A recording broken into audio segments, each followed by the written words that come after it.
Hello, everyone, and welcome to Old World. We are live with the second half of the Alcaras versus Nizar game. Part 2.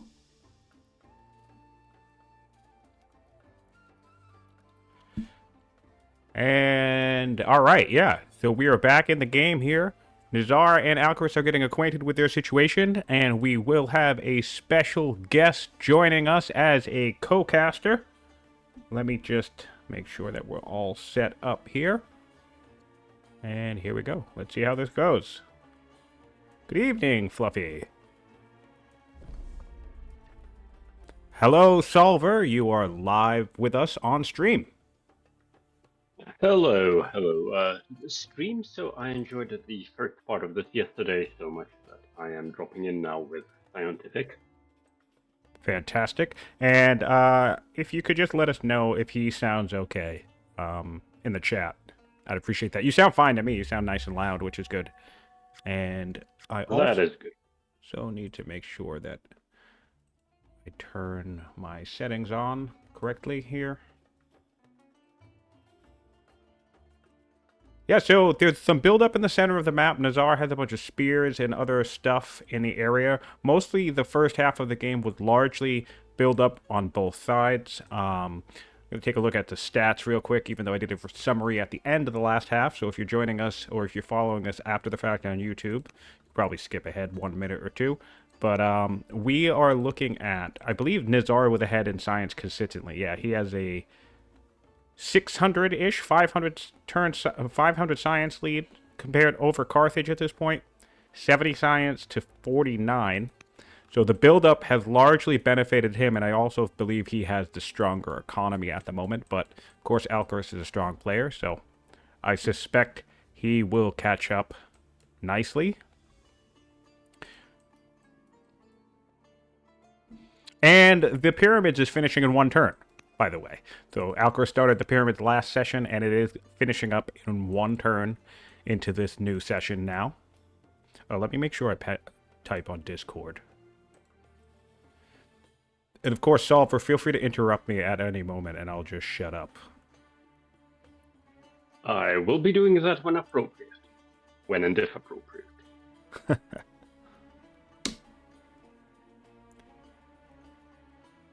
Right. Now that I am in the game as an observer, I realize you must have the option that hides improvement pins when you're observing, because Yes. I see in Alcaraz usual style, the entire map is covered with pins, and there might or might not be units below them, but it's hard to tell.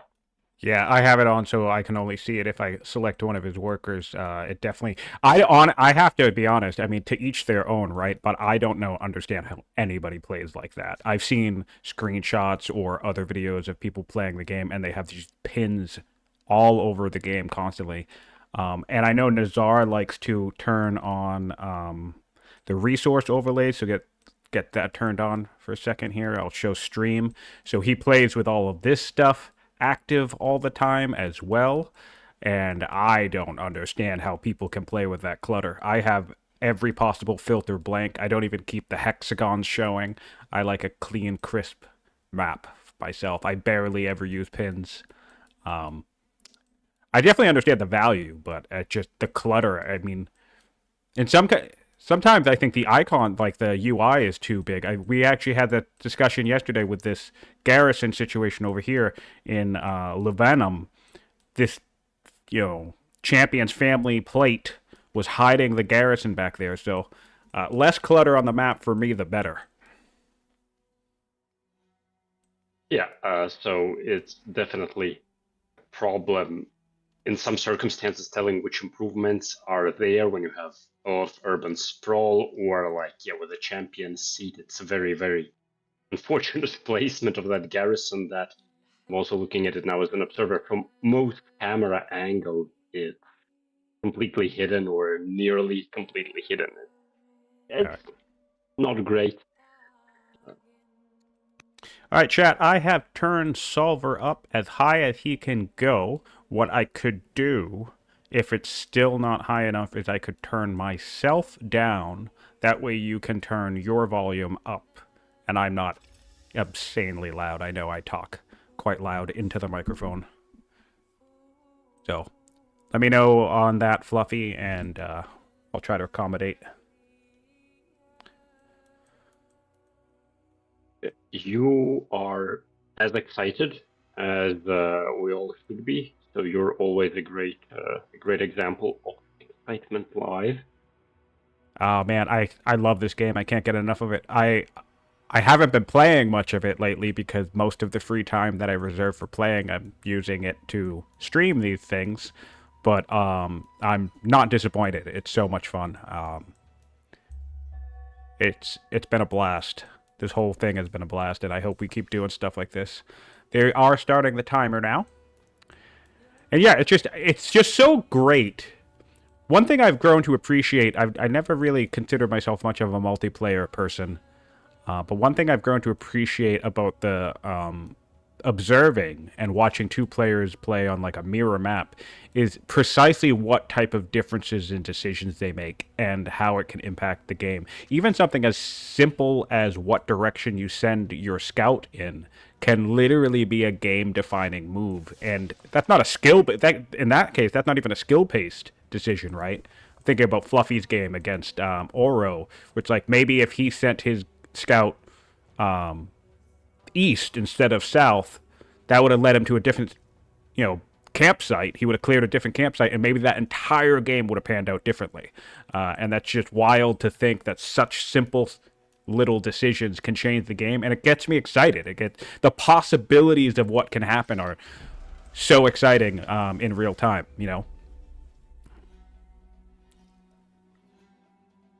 And yeah, so they're on the timer. Alcaraz is super quick. I think he played his turn in less than a minute here. He did adopt slavery, having completed pyramids, so Yeah. he, of course, predictably waited for those civic savings, and yeah, that's his slavery and centralization, so he does not have anything else available to adopt. He is upgrading more archers. He'll be getting navigation in 3 turns, so and he'll be able to adopt that. And then any law that comes in afterwards, he should be able to adopt too. Even though his civics rate isn't that high at the moment, he's doing a lot of specialist development around his empire, building walls in Leptis Magna, which I suppose actually does make sense here. He does have the time for it.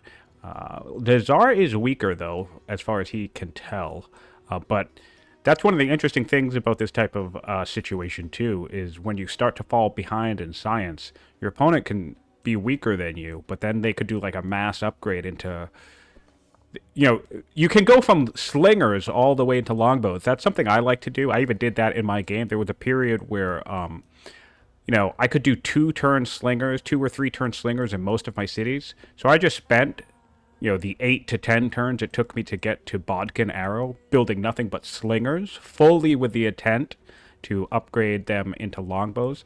So sometimes that power score can be a little bit misleading. And of course, the power score doesn't factor in things like promotions. That's another thing. Like Aaron's units were so well promoted in our game, and that caused a huge problem for me. So it's like, even though on paper someone's weaker than you, that can be misleading. And of course, from a design perspective, the power squirt was never supposed to be accurate or anything resembling accurate. It is supposed to serve as a rough indicator of relative power. So it's been the same, pretty much the same simple algorithm before the game was released, and it remains that way. The only significant changes I can remember us making to that code is how water units, how ships are evaluated, so that the contribution of ships to your military score is dependent on how much water the map actually has, so they are more valuable on Mm-hmm. the archipelago maps. But yeah, it's been a simple comparison for the entirety of the game's existence. Yeah. And I don't think it should be 100% accurate.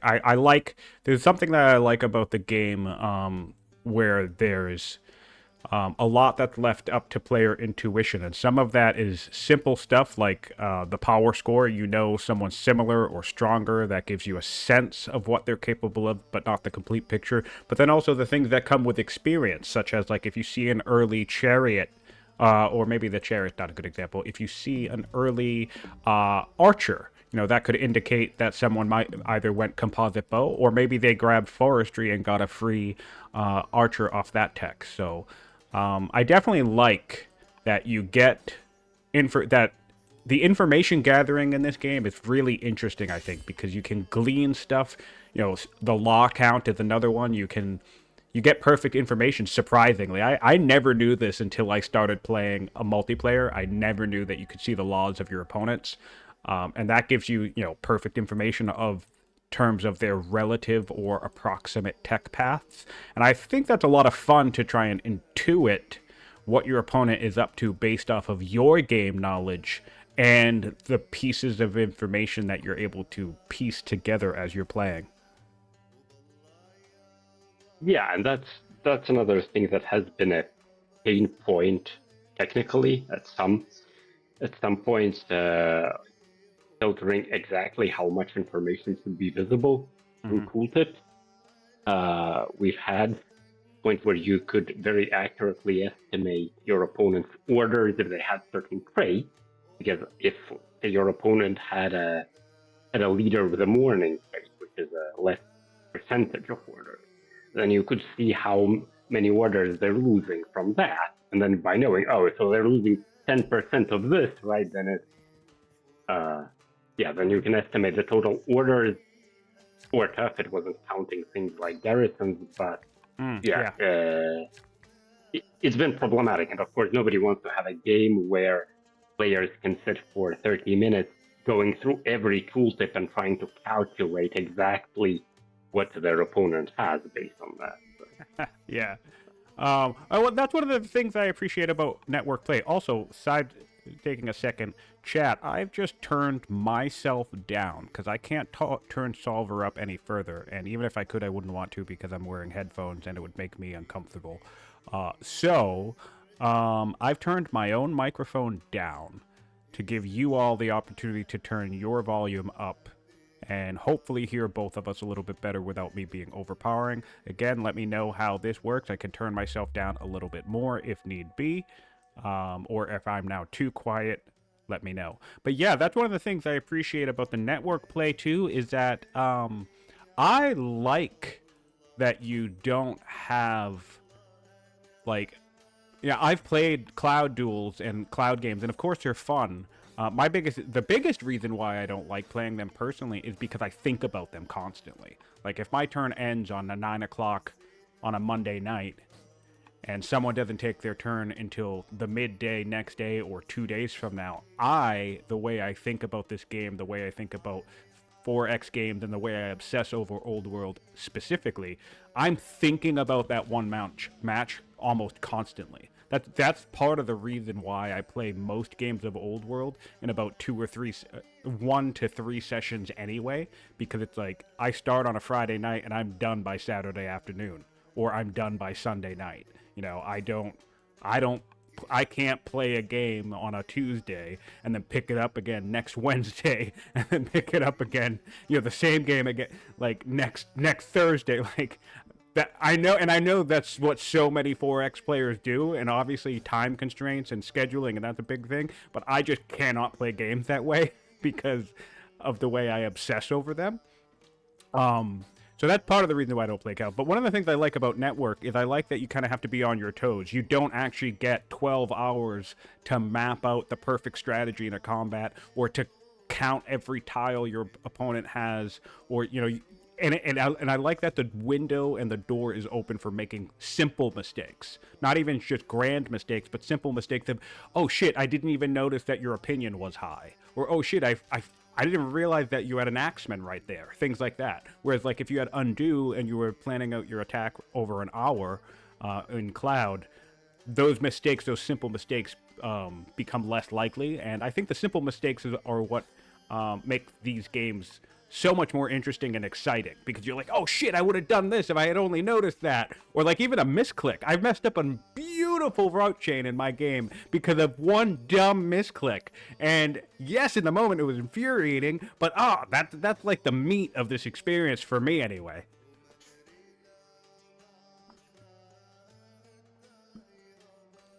So much fun. Oh, we have onagers. All right, yes. So the other thing we left off with Nizar was he was getting machinery, and so now we are building onagers in from the champion seat, which is certainly going to put a little bit of a morale hit, I think, in Alcaras' camp, because Alcaras has a general rule he likes to say. He says you don't attack into onagers if you do not have onagers. So I'm sure he's not going to be excited to see onagers creeping into these woods. And I'm pretty sure 1, 2, 3, 4, 5. Yeah, an onager right on these two hills would actually be able to hit this city. And a little bit of onager creep is going to be very not exciting to deal with if you're Carthage. Or 32 training And in the another champ couple. Go ahead. Another couple moves which are really nice to see by Nizar here. So he has, which is also something you suggested yesterday, he has been putting his unique units into testudo formation. Yep. And yeah, one of them is already at full counterattack, and he just testudoed a second one, which has a tactician anyway. And then at his statesman seat, he is building an Odeon and a garrison simultaneously. So he still has that starting judge leader, might even have time to upgrade them. Very, very good place. Oh, yeah, he missed it in this case. Oh, no, wait, no, yeah, no, he did upgrade them. He upgraded both of them, yes. Right, so now he built... And this is a nice way to speed it up, too, because especially if you have two workers, one thing... with builders, you can make everything in one turn too by stacking. But what's interesting is you can actually upgrade the garrison into a stronghold, and then if you have another worker nearby, you actually get to start the other garrison right away. So it's a really nice way to speed both up quickly and also speed up your unique unit potential. He could do an 8-turn Hestesis here or rush them out with civics, which is going to be nice to see. So I don't know. I'm thinking maybe Alcaras could be in a little bit of trouble here, especially because Nizar still has 20 more science than him, and he's had a science lead all game. So, and Alcaras is not gonna. He's only gonna have one city to bring out their unique units. So 8 strength units. Once, let's check how far Nizar is from that. Nizar has 5 laws already, I believe. Yes. And okay, so we need 2 more. We're looking at.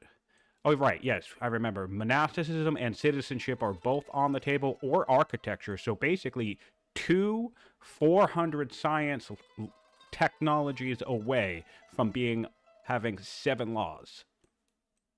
And only one city that has the culture, though. So I think he's going to have to think about an Odeon for the champ seat.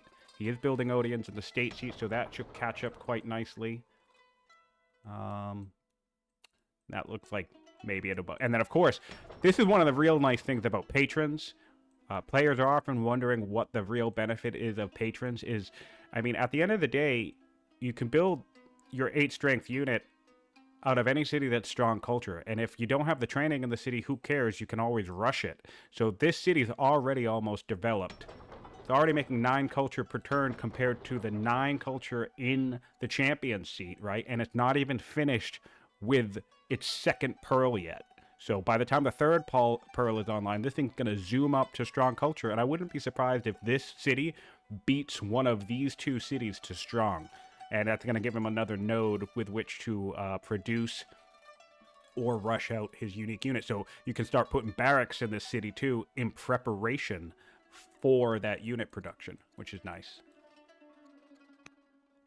I would really like to see some roads from the Roman capital, because he's now building units there, and yeah, it's still the slow path through the hills and forests. Yeah, he needs to set up a road from... Both players, I believe, need a road, although Alcaras can probably get away with it if he just sets up... They need to either do the road or the coastal movement. If they do the coastal movement, they won't need that road at all. The capital will just zip all the way to this inland bay area. All right, 1 turn to navigation on Alcaras, and we just secured. What did we get here for? We just got spoked wheel, which is going to be nice for Nizar. Like to see that spoked wheel grab. He has a tough choice here. Goods boost is a really solid bonus card, but tossing away hydraulics timing is not the best thing in the world. I would probably, yeah, I would go. My economy's Yeah, fine in this situation. I'd go hydraulics. there is hydraulics, and also on the same turn, Nizar finished his ambition to produce 1,000 iron. Oh, nice. Fantastic. Yeah, he's done pretty solid on ambitions. He's got all 3 ambitions, whereas Alcaraz had 2 fall down to legacy. So that's going to be a nice legitimacy bump for Nizar. And honestly, I think if he gets to hydraulics, that's going to do 2 things for him. It's going to get him ballistas on the field, which are just devastating to deal with. And it's also going to get him lots of mill opportunities. Let's take a look at his worker, see if he has anything pinned around the map. Doesn't look like it, but he has mill opportunities, which is going to increase more iron output, more wood output. He can put mills by rivers, he can put mills up on hills, and it's going to increase his science output. He has a lot of culture in every city, right? So he's going to get at least 2 mills in every single city he has, except for Serminium. So that's going to be, what is that, 4 science per city at least? Huge spike. However, in a equally important development here for his legitimacy, the leader is in fact doomed now. About King time. Scipio, so Nizar is still on his starting leader at the ripe old age of 72, is doomed. Yep, but he did get glorious, which is lovely to see. How close to magnificent is he? Let's take a look. He's not even close to magnificent, so that's awesome. He's not going to waste he just got glorious this turn. Yeah, this that's turn. great. That's great. Fantastic. Good. And the heir is, who is the heir? Oh, the heir is a commander. Wow. Yeah, with 3 courage. Bold positioning here from Nizar. He just moved all of his Hystastus up into the forest outside Leptis Magna and testudoed them, which honestly, that's another thing. Do we have one of these lying around that's not testudoed? No. But honestly, what is that? It's 10% each time, or 20%? Let's take a look. Testudo. Whoop, that's not how you spell that. Okay, so it's 20% defense versus range per year. So just one press of this button. Now, keep in mind, a regular fortified is 5% every year. So one press of the Testudo button is equal to 4 turns worth of fortify, specifically against ranged units.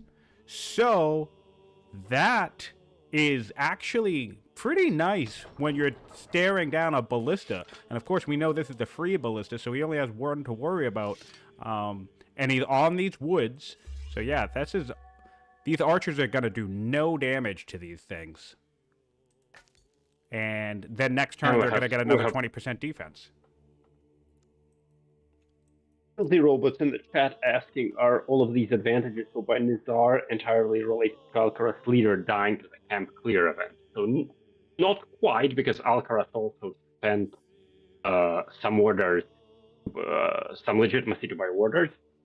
He started with a schemer, and as Science said, completed 2 of his ambitions as legacies instead of live ambitions. So yeah. There is some difference, of course, due to that, but Nizar has been completing ambitions a bit better than Alcaraz. And right now, the legitimacy is 144 versus I feel like 100. Yeah, that's a pretty good difference. I feel like we're gonna see a strategic mistake on Alcaraz's part here. He has pyramids, so adopting laws is cheap. I know he's going to want to go serfdom here, but there's no reason why he can't pop into colonies. And what's making me feel like we're going to see a strategic blunder here is I'm seeing all these notifications right down here on the Monterey Pine Forest indicating building a road here, which if he instead just purchased all these tiles, he wouldn't need that road at all. And in fact, the movement would be better. So I'm thinking he's not going to collapse this coast with colonies, which... I mean, seems like what you would want to do. You get all this movement from back here and up into Carthago all the way to Leptis Magna. Smooth. So smooth.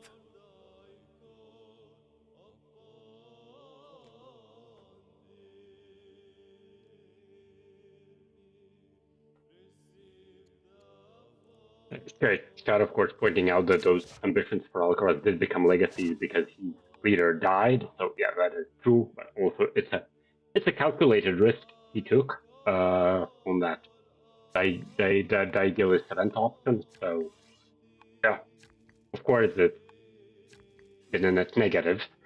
But yeah, that was a calculated risk. And now Alcaraz is shooting into that forest at the Testudos, doing 1 HP of damage. Yeah. And he did take the effort to cut down the remaining woods nearby, so that makes sense. And he did build some forts as well, although these Hystastas do a nice number on these archers.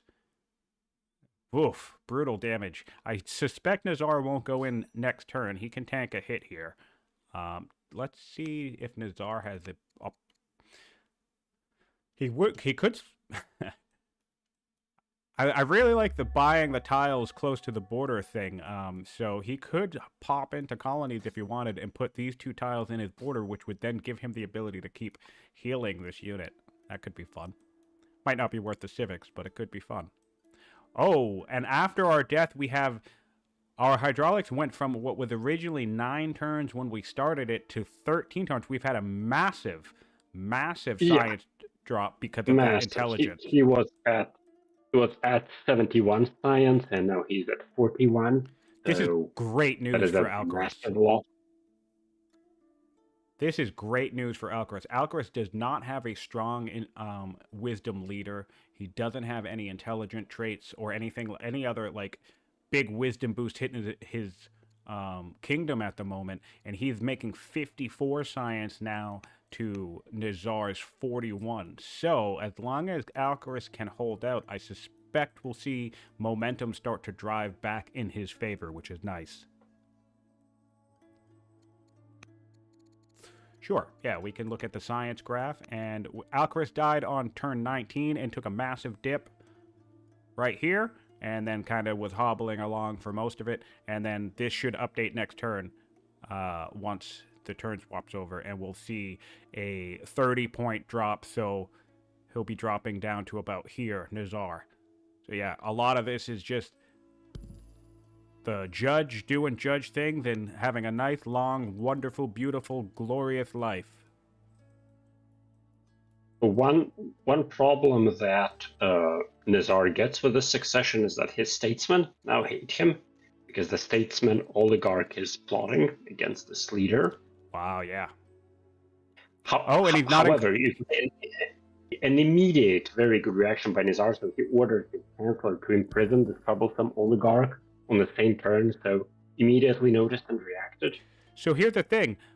We have these 2 oligarchs with the not inclined to marry tag. Isn't this another event chain progression that could very likely result in your ruler getting knifed? Pretty sure, doesn't this mean they're likely to conspire against you if you don't, like, cave into their demands or some shit? Yeah, something like that. I don't remember that exact event chain, but it's not to your advantage. Yeah, exactly. So we're going to have to keep an eye out on that. I wonder if Nizar is aware of that. Certainly tricky to remember all the different possible events that can come up and creep up on you like that. But yeah, now that we have that tag, not inclined to marry, we'll have to keep an eye out on that and see what kind of trouble that these 2 characters get up into. Pretty sure they can... or maybe they force you to abdicate, something like that. They get up to trouble when they have that tag. It means like that they're like lovers or some shit, and you caught them in the act or something funny. And I think depending on how you react to the situation, influences what they may or may not do. We're building more Hystastas up front and a couple of onagers around, and another Hystastas in the back. We're getting... Oh, so hydraulics is now 13th away. That's really good for Alcaraz because he needs the time, and we're also, because we're getting hydraulics and not opting for... Well, actually, we can't even opt for any of the other laws. Our law timing is quite a ways away now, too, as Nizar. So Alcaraz has exactly what Alcaraz needs to do well, which is time. You know? The more time Alcaraz has, the better he plays. So this is... great. That death, finally having that ruler death, is great news for Alcaraz.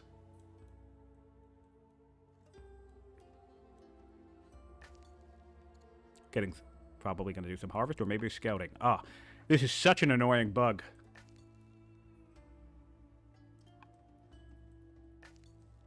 What is the bug? Where do we have Sorry, the vision bug. Now on observer mode, when scouts move around and reveal tiles, it doesn't automatically update for me. All right, so we are. Yeah. Also, you cannot look at events as an observer. You can if you can. You have to right click them. Right click them, not left click them. How did you discover that?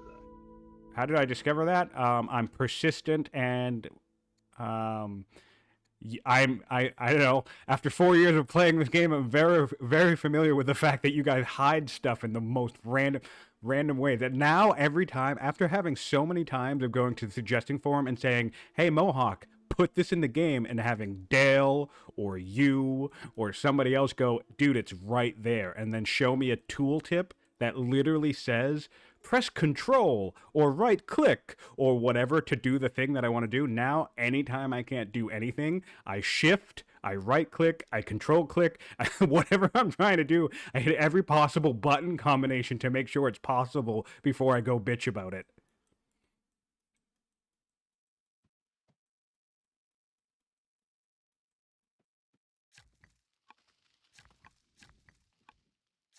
All right, we can build strong. Oh, no, we're not yet there yet. We need rhetoric. So we're just off. In situations like this, when we're so close, sometimes I kind of go around to my cities and see if I can't add in a governor somewhere that's going to boost the science a bunch. So, like, I can gain a little bit more science here, but not much, right? Not always, because I mean, that's not always worth the civics, but it's a fun thing. I might, depending on what technology it is, I might try to micro that.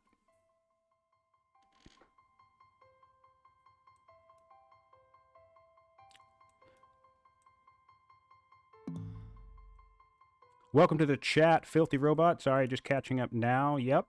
I didn't realize that was you. And everybody else is still good with the sound, right? On Solver. And yeah, there's 20 of you in chat now. Thanks for being here. Thanks for joining us. We do have our onager finally setting up in this urban back here. Protected by spears. Really liking this strategy here.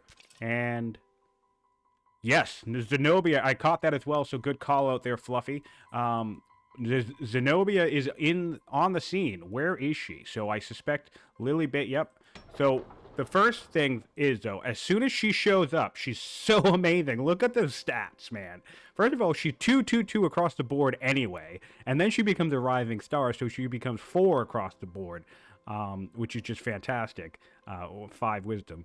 But so the thing that you want to look for if she shows up, so this means Lilybayam is automated now, which, whatever, that sucks. But the great thing about her is then you could just move her somewhere else. So you could move her all the way to the capital, and not only do you have a judge generating a shitload of money and all this base stat, but then you can rush out your capital or anywhere else that you want to rush. She's literally my favorite character in the game, and I'm very happy to just let her take control of the kingdom as well, depending on what's going on. I let her take control in my game against Aaron because she boosted my science by something crazy like 15, 20 points. It was awesome. But yeah, she's really great, and she is in Carthage. Zenobia has hit the scene indeed. Always lovely when she decides to show up. I don't think we have her in Rome at all. Yeah, no. Plenty of good characters in Rome, though. A couple of scholars. Really nice, intelligent builder. Eloquent. Yeah, we have some solid governors. Options for the Romans. And again here, pointing out Nizar's immediate good reactions on the political front. So the succession messed up a few relations. 2 turns later, now he has fixed those problems. Yep. Imprisoned the people who should be imprisoned. Yeah, did everything. That's amazing. And if his statesmen also converge to Judaism, then he'll be in an amazing position. That's amazing. So that tells me that he might actually be aware of the fact that these two characters can mess with him because he did just get spoke wheel. He assigned a champion and a chancellor, and yeah, he imprisoned that character and said, "No, I'm not going to let you mess with me." And of course, he, like you said, like you just pointed out, this opinion was in the negative because that character didn't like him, and now it's back in the positive. So really nice. This is an underrated use of the chancellor, because if you ever find yourself in a situation where you have plotting characters and you're worried about an assassination or any other type of events, or characters that show up that you might be aware of through playing the game that could cause trouble for the throne. Rising stars are actually another one. Zenobia could, get some XP and try to demand the throne, and maybe, I mean, I would let her take over because she's awesome, but maybe you don't want that to happen, so you could always imprison her as keep an eye on her XP, and as she gets close to the cap, she's already close to 100 right now, so we'll keep an eye out on that shortly. But you could always toss her in prison and dodge some of the results of the little shenanigans the characters can get up to in this game. But it's easy to overlook that, because normally when we look at spoked wheel, we just think chariots, horses, and then portcullis. And imprison, I don't think, is not a mechanic. I don't think imprison is a mechanic that is typically on the forefront of players' minds all that often. But when it's around, it's very handy to be able to use it. You're probably right about that, and as much as we try to make people cognizant of the fact that just imprisoning anyone who doesn't fight you solves many problems in life, but sometimes easy to overlook, nonetheless. Yeah, I mean, because that's the other thing, like, if you have an opposing archetype, right, so they have negative 60 opinion of you, even if you imprison them, you'll take a 40 opinion hit with the family because, of the imprisonment. But as long as you draw any other archetype as the oligarch, you'll lose that 60 opinion negative hit, right? So you actually net, even though you imprisoned a character, you net 20 opinion from that. And then obviously you can start influencing a brand new character, or, doing whatever else. You can get other possibilities from that too. Of course, there are sneaky little events where people who are in prison can, break out or plot again. Not plot, but there's some surprise events that can show up from people in prison. But that's all part of life in the old world, right? Yeah. And what other things there that can surprise people? It is visible in the tooltips, but can be hard to spot, is that imprisoning a religion head does not remove them from that position. Yes. So they will remain the religion head, and they will hate you even more. So that generally makes your situation worse. In fairness, I actually think maybe that could get highlighted more. Let me take a look here. I'm gonna look at this. Imprisoned. This says, okay, I think what's confusing here, right, is that the imprisoned trait says cannot be chosen as religion head, which I think leads people to think that will have the same effect when you imprison them that it does as a family head, even though that's a difference, right? It says cannot be a family head, which means if you imprison them and they are a family head, they will lose the position. And in the cannot be chosen, it means, of course, no character that's in prison will ever become a religion head. But I think because of the way these two different things work, a lot of people mistake and then get surprised that the imprisonment on the religious head doesn't work the same way. But I think I definitely think it's fine that it works like that. I don't think it should work the same way. But I think that's probably one of the reasons why players get that tripped up a lot. Yeah, it maybe could be made more explicit. We're seeing our first onager on a hill here. Solid Yeah, positioning over Leftist Magna. definitely getting more heated now. So also what's interesting is that Alcaraz, he completed an ambition last turn to have 30 population, got a better cognomen, so now the players are equal in legitimacy. That we're now Ashtarte the Good, which is Alcaraz good. is slightly ahead. Alcaraz is slightly ahead even in legitimacy. And we might be seeing action very close also in orders now.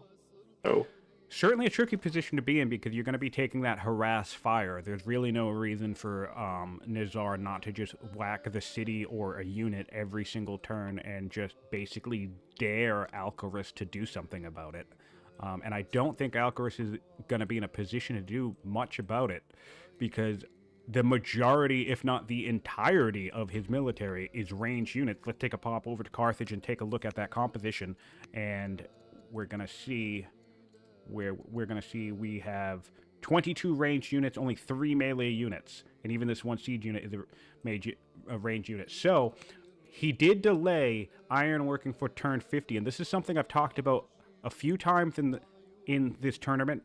Normally, I talk about it in the context of starting with ironworking and ignoring trapping forever, right? So what happens is it becomes turn 50 and you realize you only have a bunch of warriors and you're trying to fight a battle and you don't have any ranged attacks, right? Super annoying position to be in. But now Alcaraz actually finds himself in the exact opposite position where it's past turn 50, a battle could break out, and he has no melee units because he didn't get ironworking early enough to start putting at least a few warriors at least out into the open. Of course, the Hastasis will make short work of warriors, but I don't know, tricky spot to be in. Yeah, and this is with just one onager so far there, but of course there are the neighboring hills, so Nizar will be in a position to keep lobbing rocks at Leptis Magna, and that is not very pleasant. And the second one on top of this iron, another onager on top of this iron, would be able to hit Leptis Magna. So he definitely has room to position. And oh, I love this choice. Nizar has taken his mercenary chariot here that he got earlier in the game, and he's tossed his commander on it. And I just really like that as a decision because mounted units have the easiest time flanking stuff, and Nizar has all the vision he needs to know that Carthage has 0 spears. So your ruler is going to be able to do lots of potential routing and strong flanking attacks as well, which is going to be great. I'll be curious.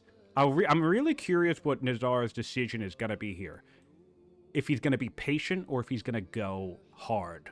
I think patience could actually pay off in his favor. Oh, the typical onager creep, right. But Alcaraz is now, I think, going for elephants. He just adopted epics as his 4th law, and his rider seat is finishing the elephant project. Nice. Whereas as we saw on the map yesterday, there are no elephants on the map. Yep. So Alcaraz will be limited to just one city that can produce his elephants. But of course, they are very good to have. And even when a player has onagers, if there is a slight misplay, then there is a possibility of getting them all routed, as we saw in the very entertaining game between Oro and Mojo, where that happened eventually. Yeah. Yeah, we have 20 training in that city that's bringing on the elephant online, so that's going to be about a 5-turn elephant, and you're going to be comparing that 6 to 8 strength unit once it comes on. Once the 7 laws come online, one node that can build your 6 or 8 strength unit compared to any possible city that can build the 6th or 8 strength unit for the Romans. We see Hestastus coming out from Ventia, while Ivonium is building onagers. So yeah, Alcaraz just cut trees in front of Leptis by moving his worker right in front of the Roman army, up to the trees and ran back in. I love that. So tactical deforestation. Yep, I love it. Nothing like aggressive chopping, aggressive worker movement, tactical worker placement. All my favorite types of stuff to see in the game and to do. Really, really cool. Yeah, things are getting exciting here. Is bad. Yeah. I mean, I don't know. Hard to predict. Games can go any direction. Alcaraz does certainly have experience on his side. That, I think, goes without saying here. I am fascinated by this. Why did Alcaraz think he needs to build roads here? Does he not know that anything that comes out here is just going to zip around even if there was a road there? Is he forgetting? I mean, I can't blame him. I forgot about coastal movement in my game, or at least collapsing my borders. But I'm surprised by this. We went serfdom rather than for a full collapse here, which we have plenty of gold. We could have had plenty of gold to make that happen. We could have just taken a couple of turns with all these units. You know, just spend the whole turn collapsing this coast here, and I mean, yeah, that'd be immense tactical potential. I'll see. We should keep an eye out on Nizar's side of the map to see if he chooses to do this at some point. But it does look like he also adopted serfdom, and yeah, no signs of. Both players are on serfdom, yeah. I But love the insignificant detail that Leptis Magna has negative culture. It's not something you see very often. whoa, cool. Tsunami. That's fun. Whoa. That's fun. Yeah, negative wisdom ambassador. Yeah, he probably assigned her there due to an event. That's fun. Yeah, that tsunami is actually not doing any major damage. One lumber mill pillaged and immediately repaired, and yeah, one worker that needs a heal. But that is very, very minor. So I yeah, filthy robots. See, this is what what a fair tsunami looks like. So, looking at the power graph here, Nizar is climbing up handily. Still, both players show as similar to each other now, despite Alcaras' lead. And let's take a look. I think only a handful of Alcaras' military is actually tribal units, so that's a good thing for Alcaras. Definitely don't want to have to be relying on a bunch of mercenaries when you're about to fight Rome.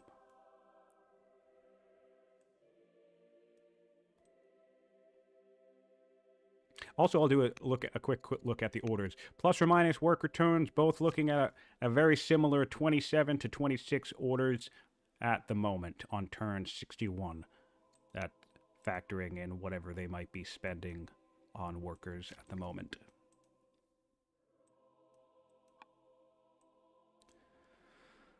And I want to see what Alcaris might be doing tech path-wise. We're going south. Yeah, so Alcaris is thinking, shit, I need onagers too. Yeah, so he has sovereignty, has machinery pinged. I think he'll have time enough to grab this. He'll get an elephant off of that journey. If he wants the free bonus card, he could get a free chariot. Not having spoked wheel in this situation might suck, but really, I suspect Nizar is probably not going to put, his onagers in danger.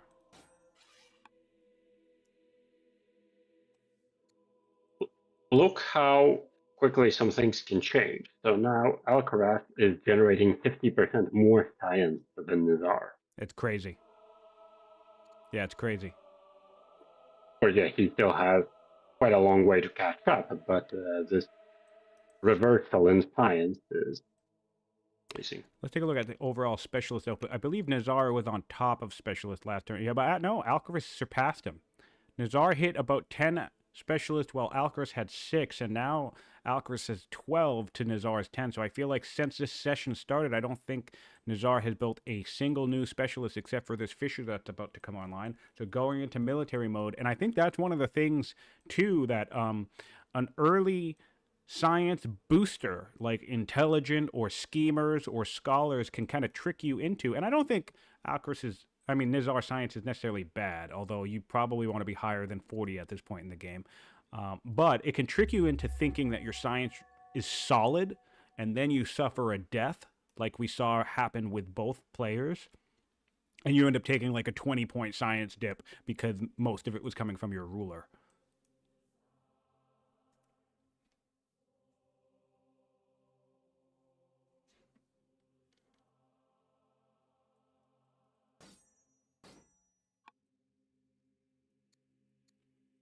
All right, we have some events in Carthage. Let's see what's going on. We can get descent. As one of the Zenobia events. We can lose our monkey. And Zenobia wants an ambition. We can disappoint her or go for a 100 population. I suspect he probably won't take the 100 population. Yeah, that's not really possible. That means you have to conquer also a couple cities and basically end the game. It's a big One nice thing about this this event triggering, regardless which option you take, it means Corrales got 3 extra citizens, so that's nice. That's cool. Yeah, I'm not sure why, actually, because Zenobia is in Lilibeu. Why is it Karalis that is getting 3 citizens? I think that's just a result of the event. At the bottom, it says Corrales plus 3 citizens, so that's... Yes. It's from that event. I just don't think it makes sense because it's a Zenobia event, and Zenobia is in Lilibeu. So why is her event Oh, you're adding saying that this should... citizens to different? I think this is just a culture event that requires her to be in your empire. I don't think it requires her to be in the city. Oh, right. That was Yeah, because that was the actually culture a event was culture. in Corrales. Yeah, that was a culture Yeah. event. Not a Zenobia event. Honestly, I don't even think this is specific to Nizobia. I think... Oh, wait, No, no. no. It's not. I just saw that she's in this event, and immediately my mind went Yeah. to It's... it being a Zenobia specific event, but it's not. Yeah, makes sense. Makes sense. We're building some forums, interestingly enough. A couple of forums around the Empire. A poet, interestingly enough. We can do a 5-turn elephant once we have our stronghold up 4 turns on the... Okay, so 4-turn poet while waiting on a 4-turn stronghold. I don't hate that. We could get a couple of warriors now, but again, I guess these guys would just beat warriors up, wouldn't they? So maybe we don't want Look at warriors. this difference between the build queues. So Alcaraz is now building a couple archers, but his build queues are economic, and Nizar is in full military mode. Yeah. It's crazy. I'm not. Do you have any? Oh no, there is no stronghold. I wanted to ask why he's not building an elephant, having imported Yeah. elephants, but yeah, there is no He's got stronghold 4 yet. turns on the elephant, yeah. I mean, and it's gonna suck because that's literally the only place he can do it. So, and that elephant effectively, apart from having to deal with the occasional spear, that's gonna be his best unit. Although I guess Hestastus, they're anti-melee in general, right? So they will do a decent amount of damage to the elephants as well. So yeah, not gonna be a fun time for Alcaraz here.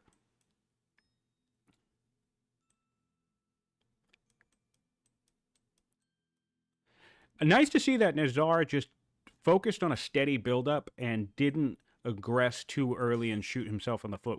I feel like I've seen that from him in a couple of games, in his practice sessions anyway. Not obviously he's won his tournament matches so far up to this point, but he's live streamed a few of his practice sessions, and I've seen him, aggress early on, too early, and end up putting himself on the back foot, and that can be it's a very tricky thing to do in this arena. Knowing when you should or shouldn't try to leverage a advantage. But it's nice to see Alcaraz being steady here. Wow, this infuriates me. What? Are you kidding me? We're building a road along the northern coast, and again, Alcaraz had the road pinged around here. Again, I can't talk because I never collapsed my borders, but that was different. In my game, it was like here all the way over to here type of thing, and me thinking like, oh, clearly a road across these 6 tiles would make more sense, but this is literally on the path that you're traveling, and you're building a road along the path that you're traveling. That's annoying. Oh man. He does have the civics to swap into colonies too, and plenty of money. That's so funny.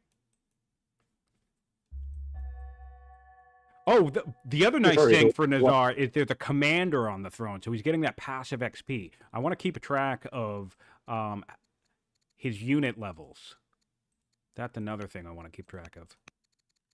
Because once you have max levels, level 5 units, he doesn't have any yet, the passive XP from the commander is going to spill over as training, so you can start cascading your promotions.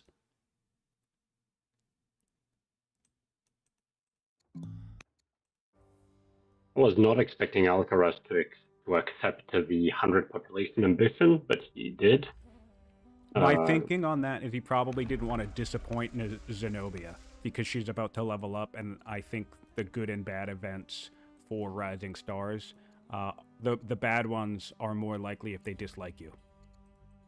Yeah, it Has to be that because 100 population is not going to happen without Yeah, it's not going to happen. So winning the game by other means. yeah, that's my only thinking as to why he would have taken that is because he won't take the legitimacy hit from 100 population for quite some time until he abandons it or it fails. And I don't think he wants to disappoint Zenobia because she's the best. Look at her. Why would you want to make her upset? He's great. And as Nizar opens his turn by just lobbing one onager rock, it's brutal to see how much damage it does with all the splash. Yeah. This is just one onager. Yeah, that's crazy. Crazy. We have another Hestasis up in front of it using its Testudo ability. Really nice to see someone making use of the Testudo ability so far. And I think it's the exact type of situation where you want to be doing that. Lots of archers out in the open.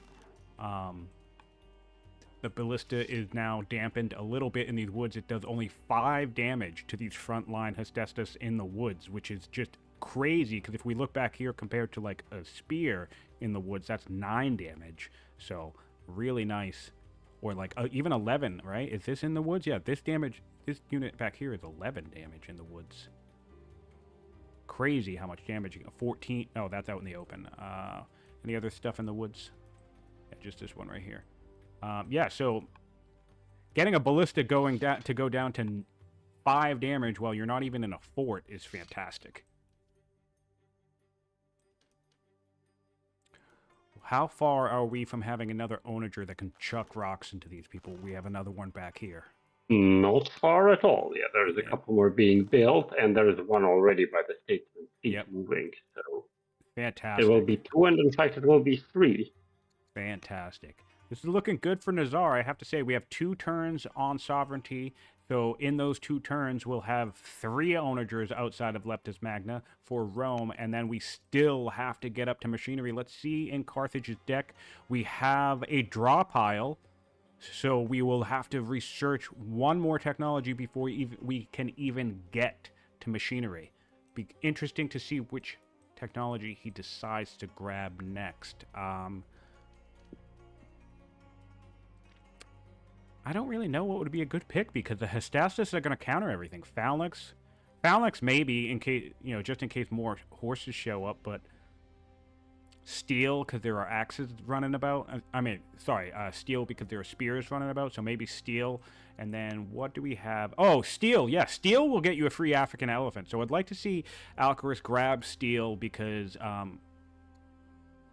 it gets axes, which is fine, whatever, but it gets them a new elephant as well. And hopefully that helps him cycle to machinery quick enough. More horses will in fact be showing up. Nizar is building another chariot in his camp seat. Okay, turns back to Alcaras. I'm getting confused by these councils though. Is he aiming for a specific? He must be aiming for a specific wonder.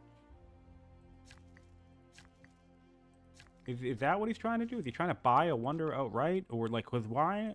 Especially when you're under threat. I mean, you could be building an archer now instead and, getting the income that way. But we don't have citizens. We don't have any units. Oh, wait, there is an elephant. Did we get an elephant off an event? Oh, we got a very lucky elephant in Thapsus.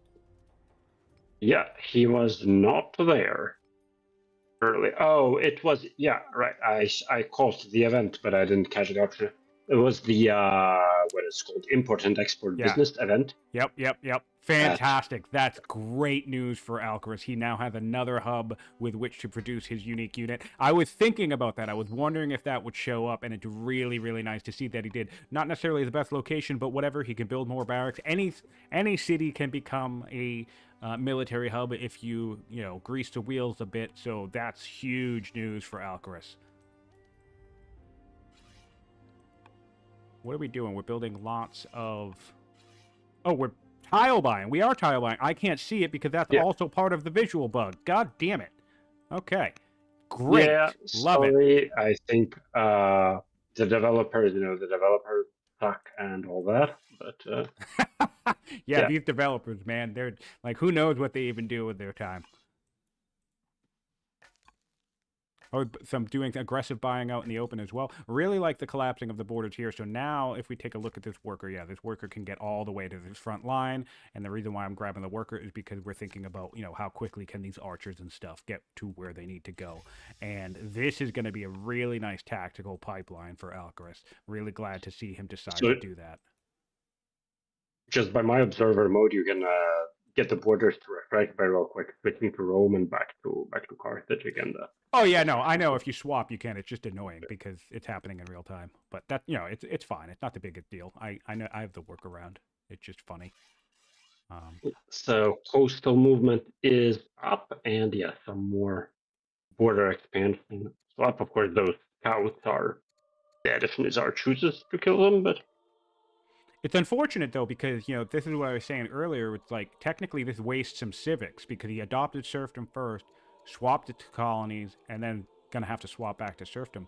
So if he had just started in colonies and did this from the get-go, that would have been way more efficient. But of course, that's just me critiquing. It's not possible to remember every possible thing. We all will make mistakes, especially in real time with a timer, with the pressure of an opponent posturing over your borders. But just something I noticed when the laws were coming online. All right, we have a second onager of yeah, Rome. set up right on that hill. Of course, the limber is there, and that'll put on some more pressure. Yeah, and we're taking out a scout. This is some really great tactical positioning from Nizar. Love to see. Wonder if he will want to take out the second scout as well. He might have to waste an onager shot. Oh, the militia. Love it. That militia that's been hiding in the woods. Yeah, and an onager shot goes there. Yeah. And it'll make some nice bait because I think if Alcaras tries to kill the militia, he will likely lose something. And something as simple as that could start a battle that maybe you don't want to fight just yet. So I suspect. Okay, I think Alcaraz knows better than to move a lot into for a militia kill, moving everything into onager range. Of course, 100%. And I really like where this commander on the chariot is. Look how far this thing can reach. This thing can reach all the way to Alcaraz' back line. Really great. Can reach all the way north as well. So he's going to have lots of nice options from this chariot if he is looking to set up a flank somewhere once a battle begins. One more onager coming out from Gontium, or however you say that. And then, oh, nice. We're building more chariots out of the champ seat. Really like to see that, too. A couple more chariots here. It's going to be nice. And honestly, Nizar has fantastic vision. He has eyes on everything he needs to see right now. He has his back line. He has full view on the majority of the army and his main target. So that's really, really nice vision. If we compare it to Carthage, Carthage is just staring down the Roman horde. And the Roman capital is close to legendary already, so Heliopolis won't be in play. Heliopolis is up for grabs. You would have to save up more resources, but Heliopolis will be in play, I think. It will be in play, yeah. Alcaraz is 19 turns away, so proving that theory that we discussed in the first half correct, that a patron city should have no problem beating a trader city in the same type of location. Both of these places had several pearls. Of course, there was gold for the patrons to benefit. But yeah, if you have 3 or more precious resources in the region and you're thinking about patrons versus traders and you're thinking about culture wars, culture rush, patrons should tend to usually beat traders if you're dealing with 3 precious or more. It'd be interesting to see if Nizar decides to do some quarry spamming. Doesn't look like he's really getting set up for that. In fact, how many workers are even in his empire right now? Just 11? Hang on a second. So something happened here that we have a new leader for Alcaraz. Okay. Why do we have a new leader? Let's take a peek. Queen, she was severely ill. So probably Hello. event. So let's take a look. A notable event. She's severely ill. No, She died. She died yeah, she was naturally, I guess. severely ill, so that was a natural death. A bit unlucky, 57 a little bit early, and of course we had the mysterious sword, which never Yeah. upgraded to sword gods, and now it's gone. It completely. never did, yeah. Yeah, it never did, and now it's gone. So this is not what Alcaras would want. On the other hand, his new leader man. is Zealot. And oh, this is so bad because his previous ruler was at least Tuft and Swift and Carpenter, right? Wait, Carpenter is not the other one. Am I thinking of the other one? No, all right, never mind. I was thinking about the one that's strong against siege units. But yeah, still, Tough and Swift are decent Engineer, compared to. We have no real good combat bonuses on this current one, which is a bummer. And we're gonna take an opinion hit from him. So that. Yeah, he's a zealot, but otherwise this is a pretty bad leader. Like he's impious for -40 religion opinion, and yeah. Although he's a pathfinder, which boosts the craziness in the capital even more. True. So if you look at now at the nets in Carthage, there's one generating 122 gold, one net. So that is of course wrong. Yeah. Still, worst possible time to have a ruler die. Yeah, that was not a good timing. Let's take a look at the heir for Nizar. We have a 23-year-old bold, ruthless hero in the back in his back pocket for Nizar as well. 9 courage, so that is going to be a titan on the battlefield. And where is she set up currently? She currently set up on an onager. So that's going to be awful. And yeah, Leptis Magna is going to have to go down. There's really nothing. I'm actually surprised that the ballista is still sitting in the city, to be honest, taking that free damage, free poke. Maybe you leave a unit in Nizar's there. Nizar's leader is also severely ill. So yeah, we might be seeing that crazy 9 courage hero come in. Well, in terms of taking the legitimate hit, go ahead. Yep. Was saying Nizar is actually moving into Alcaraz territory now. Yeah. So moved up another onager, and yeah, setting him territory, very, very bold. More aggressive positioning. Yeah. Well, I actually don't blame him for this because he has woods, he has hills, he has onagers, right? And Alcaraz kind of this made sense why Alcaraz prepped the battlefield this way, but Alcaraz has chopped all of these forests here. This looked like this on this side of the map, right? And so now Alcaraz doesn't even have anywhere, like he can't come up and attack this stuff because he would be wide open to onager fire. Yes, and Alcaraz, so Nizar doesn't know this, but Alcaraz is still 2 turns away from his elephant stronghold. Yep. Man, the clock is ticking for Alcaraz here. Leptis is looking real rough. Yep. Of course, losing Leptis Magno doesn't mean he will lose the game, because I think pressing in any much further than that could be tricky once you have to deal with the mobility of this coastal movement. Although, you know what, though? This border, if I was Alcaraz, something I would try to do. Where do I have Statesman? Nowhere? Good? Shit, that sucks. Because if Nizar gets this, Nizar will have a nice little pocket of coastal movement right here that he could potentially take advantage of when it comes to the tactics of invading either Karolus or Thapsus. But I feel like fighting into these woods could be tricky. Although I guess that's more of a disadvantage for Alcaraz since, again, his entire military is archers. You don't want to be fighting in the woods. Really, really tricky spot. Nice game here from Nizar. And Nizar finished the parity and building another one, so he definitely wants to exploit that excellent mobility to get into the backline of Alcaraz. Fluffy in the chat is advocating for more aggression here. He's saying Nizar may as well move his slingers forward and poke the city more at this point. And I agree, because it's the same type of scenario where these onagers can hit all the way in the back of the city, right? From this, basically the onager line goes right up to here. So if you put slingers right over here and start poking stuff, maybe some of them take some pot shots from like distant archers up on hills. But if you're really going to get any kills, you need to move forward. And if your opponent's moving forward, they're moving out into the open with onager fire. So this is going to be one of those things that we see in the game where I like to call it retreating yourself to death, because really the only option you have in this scenario is to back off slowly and,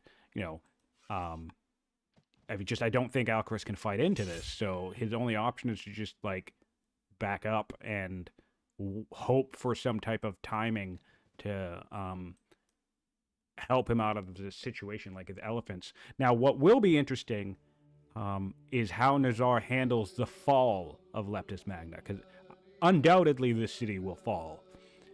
But it will become a question of, as he tries to come in and capture the city, he will face the same issue where it will be his units out in the open with a bunch of archers in the woods that can rain arrows on his opponent. So I'll be curious to see how he manages the onager creep in this process, because I botched the onager creep in my game because Aaron never even let me get it set up, and I was too aggressive positioning my onagers close enough to fire on stuff that I wanted to fire, rather than doing that slow crawl that's the signature of the siege weapon. One other disadvantage of that leader death for Alcaraz now was poorly timed, but is also that two ambitions became legacies, and there is no way he's getting either of those two.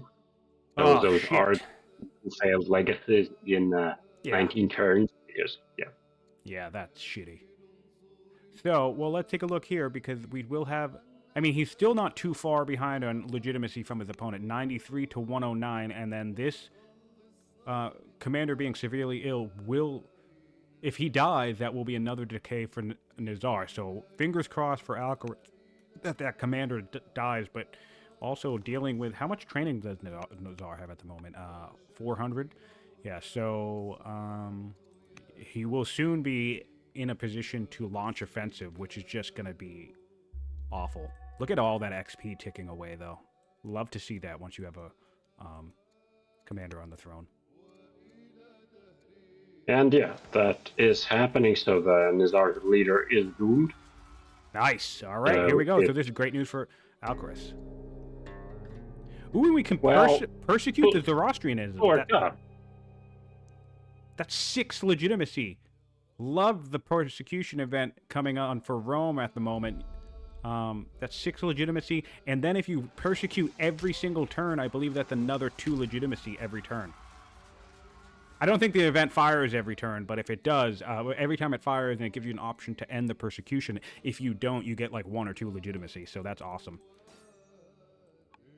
Yeah, definitely an advantage that it's rolling for a foreign religion, and Siontific casually advocating for persecution, all things we're used to. It's honestly, I hate to say it, it's one of my favorite things to do in the game, because I've literally had... like, you look at the event, if you go in the events here, right, it says all of your legitimacy stuff, right? Persecution is actually one of them, and I've literally had like 36 persecutions in a game before. Like, I've persecuted over, like, for 30 turns straight. I just never stopped doing it. There are event triggers that kind of force you to end, but as long as your ruler is something like cruel or what's the other one? Terrifying, I think of it. Like, there's a couple of triggers that allow you to just keep going indefinitely if you have them, and it's really satisfying to get what is ultimately something like 60 legitimacy just because you were persecuting all game. Well, it's okay. So Fluffy never ceases to mention that child labor is awesome, so I'm just accepting that high-level players are all monsters. We're all sociopath. The only way you get good at this game is if you just become a megalomaniac. I like to say that it doesn't matter if my empire is burning as long as I'm the greatest civilization in the world. And yeah, I stand by it. Classic imperialism. Yeah, building definitely empires. Some inspiration from Nero as well. Yep. All right, what else what's happening in Rome other than that? We can get robust in a governor. That's nice, an extra order there. And in fact, since we are fighting, let's take one last peek at order. Yeah, Alcaras took a drop here. This is actually a bunch of this is from swapping out a serfdom to get that tile buying. So net advantage orders on Nizar at the moment. So we have siege advantage, we have unique unit advantage, we have order advantage. So pretty much all of the advantage. Unit diversity advantage. We have melee, we have siege, we have horses, we have spears. So pretty much every possible advantage I think you need in a war right now goes to Nizar. It looks like from the glance I can tell here that Nizar might even have more generals in the field. I think Nizar's hero will now be absolutely brutal, right? Because with 9 courage and those training from kills, and there's a lot of weaker units to kill, possibly. Alcaraz still has some strength 3 marauders around. Yep. And that can be a really brutal hero. Go. So Nizar will be having some order problems because of very quick succession. This king, the current king, is only ruled for less than 10 turns. Yeah, so that's a hit to the legitimacy, but yeah, that would get quite brutal. Moving a lot of flingers in position. Everything is moving forward. So he is, I think, preparing for a big hero-assisted push. And the nice thing about this situation is the single front nature of the war. This is something I struggled in my game, is that my power graph did show I was stronger than my opponent, but my forces were scattered. I had some units straggling back by cities, having just built them and never moved them. I had some units in the north part of the map, while my other units were in the south part of the map. But here, in this case, both players, the majority of all of their strength is concentrated in one region, which, again, I think is good news for Nizar, because once Nizar starts taking kills, he will have all of his own units in the region able to keep pressure up. Look at the Alcaraz capital. Look at the capital. What that tsunami came in, and this is a brutal one. Well, it didn't kill a lot of the nets, which is nice. Although I don't think they will put out anything this turn. No, they still do full output. It's a hurricane that I think deletes the output. Yes, but there's one net. There's a shrine.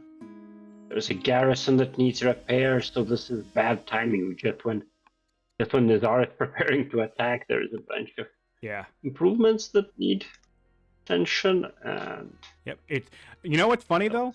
I see that something like that happen often in this game, which is just so delightful. Like a battle breaks out and then a forest fire happen, or a battle breaks out and a volcano happens, or a tsunami. And I really love it because thematically it just feels like an omen of war, you know?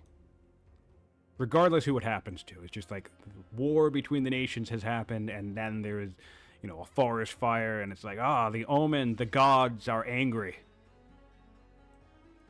We definitely have a very good look for those disasters. That they look disastrous. I love what artists and engineers have done with the visual effects. So we went for land consolidation as Alcaraz, by the way. I never called. He did have steel as an option. He opted not to go with steel, not to get that elephant. And I'm thinking the only thing I can think he would go for land consolidation is I guess long-term science, because there are some growth around. But maybe he's thinking he wants that free horseman because he needs a handy routing unit at some point. But that's keeps him further away from onagers.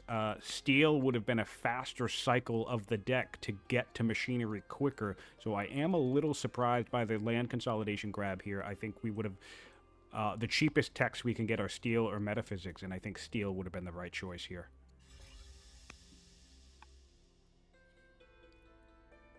Well, the timing is very crucial for both. So Alcaraz immediately rushes both elephants. He completes the stronghold. And both his cities capable of building elephants immediately rush an elephant. Yep. And of course, we're expecting a big push next turn. So those elephants may be arriving in the nick of time. And this is going to be the huge advantage for Rome in this moment. Sorry, not Rome. Alcaras, Carthage in this moment is that he does still, thankfully, even though his previous ruler died, he does still have a zealot on the throne, so he will be able to rush these guys out with training and have a steady flow of 6 strength units into the battlefield. And going back to the clear nature of this battlefield, even though it does open him up to onager fire, there is strong route and mounted attack potential into this position. Of course, we're seeing more chariots coming out by Rome. We have our commander. Where is our our commander's dead, right? So we now have the hero on the throne. Yeah, it's a new leader. Nizar has put up some pins around Leptis thing. I am smelling blood in the water, says Nizar. Okay, so this is an example. We have another persecution event, so I'm gonna walk people through it. You can either end the persecution, right, which will change the permanent 80-year, the permanent negative 80 opinion hit to a negative 40 for 80 years. Then, and this is just one of many options, by the way. Then you can pay training to influence somebody. This keeps persecuting going. And then this is one of the triggers I was talking about. If you are intolerant, right, you can terrify the person and it doesn't require any training. And then you just keep the persecution going. All right, we have rocks being flown into Leptis Magna and a slinger coming out to secure a kill. The city will be falling to a militia. Yes. Yeah. Love it. And a militia takes the city. I love that so much. Nizar wins all the points, regardless what happens in this match. That is insult to injury. That is amazing. That is amazing. That's my favorite thing. That's fantastic. Insult to injury by moving the militia and well, because the number one thing that you care about is just getting rid of the territory, right? Because even if Alcaras comes back and takes that right away, all of the onagers can hit that tile. So anything that sets into that tile now is not going to have any city health, right? So anything that sets into that tile to try and take out that militia is just going to get obliterated. So, and that's why I love that he sent a militia to do the job. That's just, not only is it hilarious, but it's actually tactically sound. This is the type of stuff that I was saying, where choosing what units you lose is just as important as choosing what units you're killing. And this is the perfect use case of just throwing a body away, because now Alcaras loses all of this coastal movement. Alcaras loses all of this border healing. And Alcaras loses any units that were statesmen in here, which I don't think he has a lot. But they lose that 10% combat bonus. So yeah, man, that's great. That's great. That changes the battlefield dramatically for Nizar. Yeah, this is a very, very big moment in the game, clearly. And even though Nizar's science has absolutely gone down, way much, he's now just 3 turns away from hydraulics, even at this much reduced science rate. So Ballista will be making an appearance soon. So, and this is something I've seen in Nizar's games, is that he comes in heavy, he builds up quickly, he gets a decent army, but by the time you get into, turn 60, turn 80, turn 100, even his game against Yagman, I think it went up right around turn 100, and I think somewhere around turn 100, Nizar only had something like 44 science per turn, so his long-term science pressure is not necessarily his strong suit, so this makes this entire match a very interesting situation, because I think if Alcaras can manage to hang on, he would be able to start slowly swinging momentum back in his favor, because Nizar is basically putting no further investment in his economy right now in terms of science progression. He's doing that kind of thing that I talk about often, which is get yourself into a position to end the game and then go end it, right? And certainly a sound strategy, but I think that gives Alcaras one potential opportunity to hold the line, outside of Leptis Magna, and maybe claw back slowly but surely if he can get his own onagers out into the field. Maybe up on these hills by Carolus, or across the bay from Thapsus. And So- definitely going to be relying on those elephants. So the elephants coming in Oh, are 100%. going Yeah. to matter a lot because otherwise, yeah, just an army of archers against Sonagers and Alcaras is not going to do Yeah, very well. It's certainly going to be a tall order for Alcaras to hang on. It's going to depend on how methodical Nizar moves, and if he opens himself up to any mistakes. Again, Nizar has really great vision. He can see everything he needs to see in the general region. 3 scouts in the region love this, by the way. Let's remember that Rome only starts with 1 scout, so 2 of these were built. And so that's, shows us that he was prioritizing his vision, which is important. Very, very important. And he's just slow Interesting. creeping his line forward.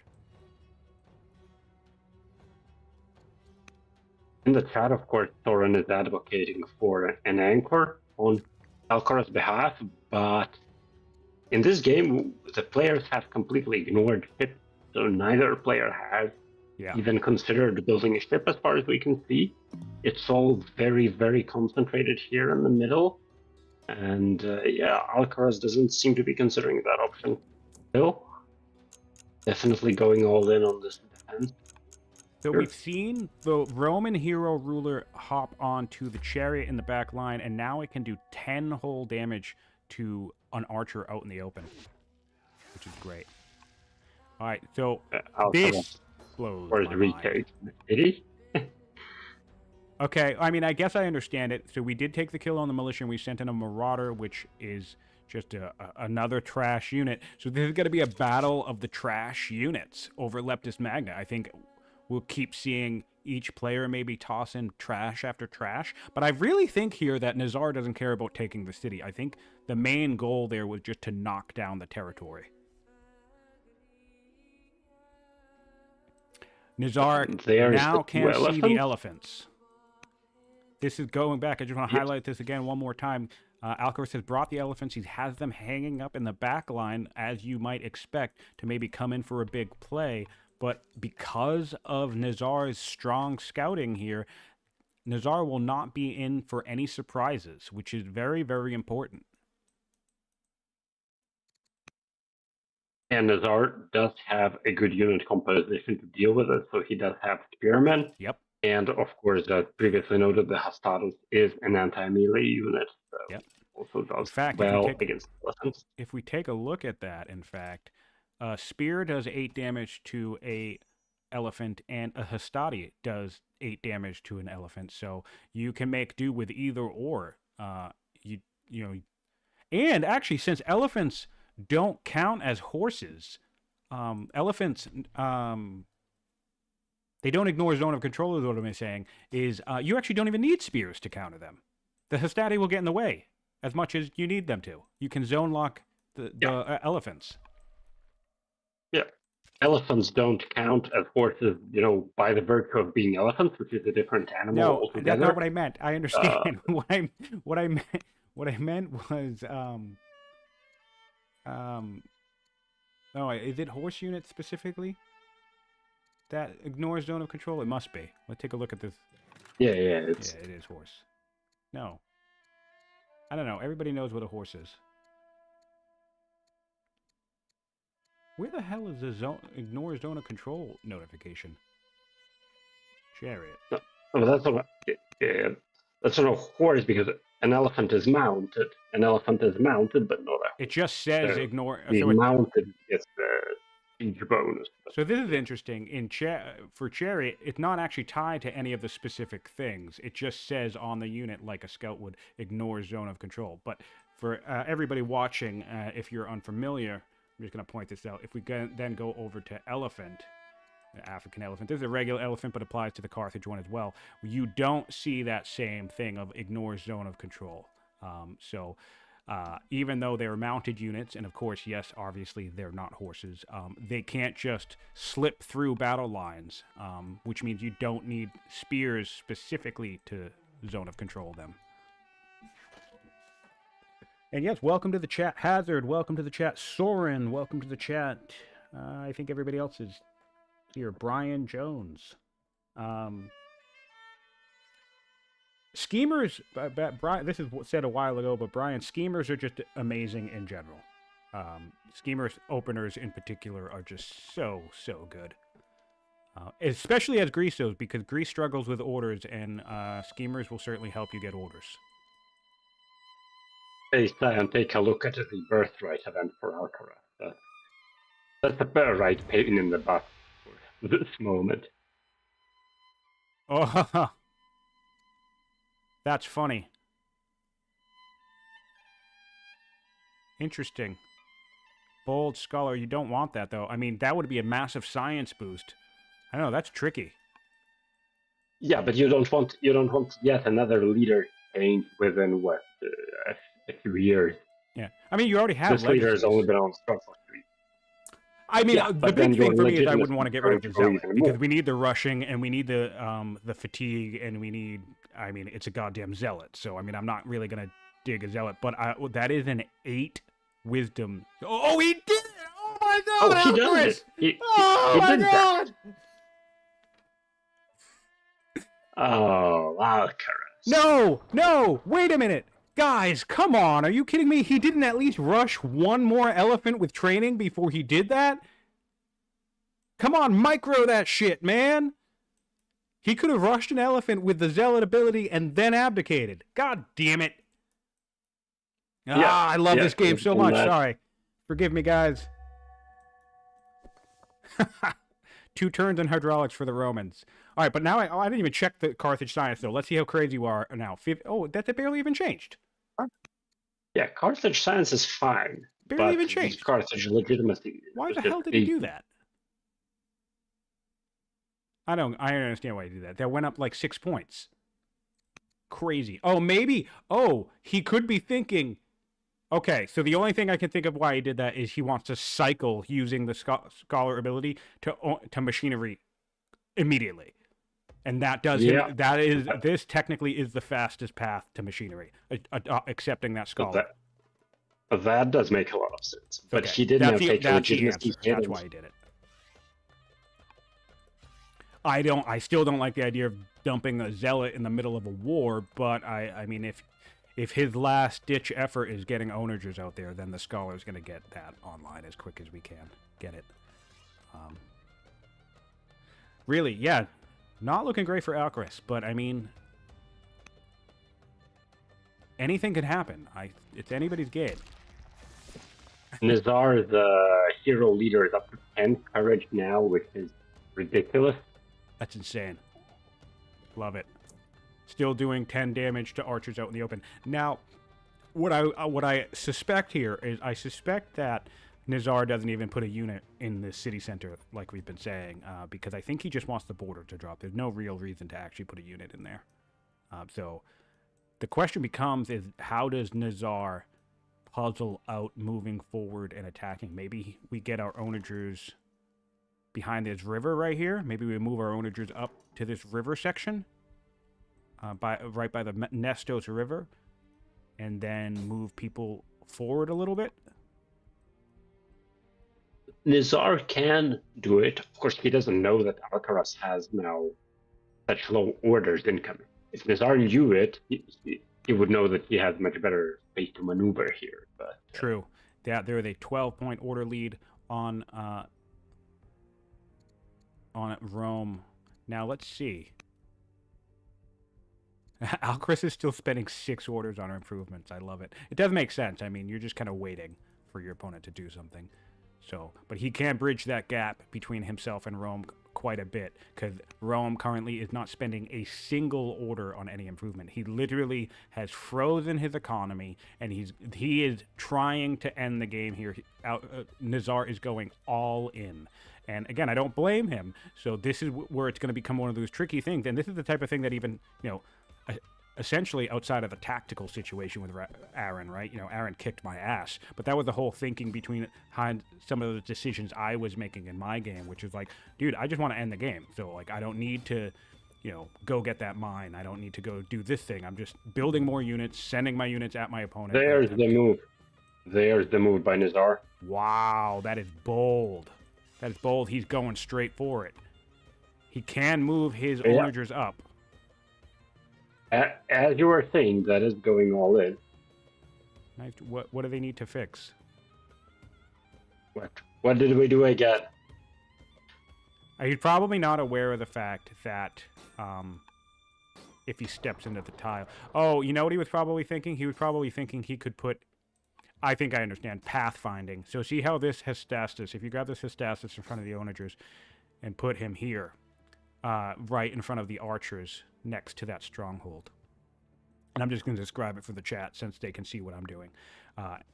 Okay, so exactly what that Hestastus just did, right? Since the path goes through Leptis Magna, what will happen is they'll get stuck inside the city. But I think he's going to be fine. Yeah, that's kind of intentional. So if your path goes through an empty city, you do stay there and you...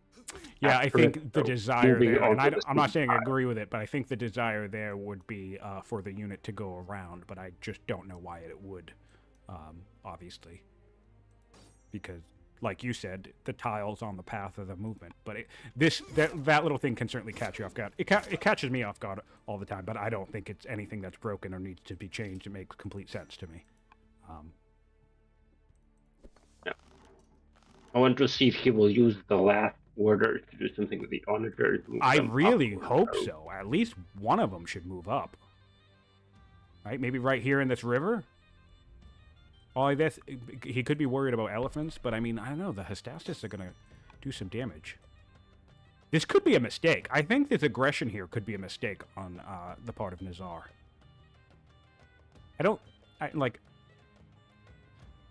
I still favor Nizar in general, but maybe he should have gone slower into this. Because I feel like that was what kept tripping me up, was I kept moving too aggressively rather than just creeping everything slowly and creating this massive, slow-moving wall of death. I'm also a bit surprised Nizar is not placing units into that fort. It would be harder to dislodge. Is he maybe forgetting that forts now in this anarchy territory are usable by both players? Mm-hmm. It can be easy to forget stuff like that because forts don't show up all that often. Certainly not outside of single player.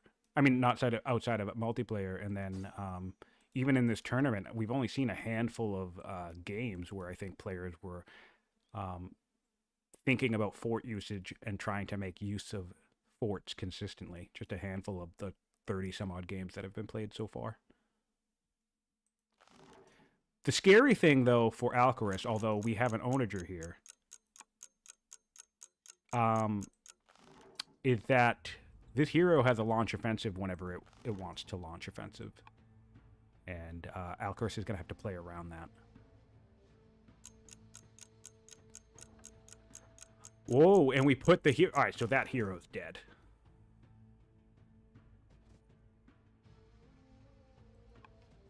I 100% think that... I mean, maybe he won't. Maybe he'll just retreat and be more cautious, but I think that if Alcaras is going to attempt to kill anything next round, he's going to attempt to kill that onager with the hero on it.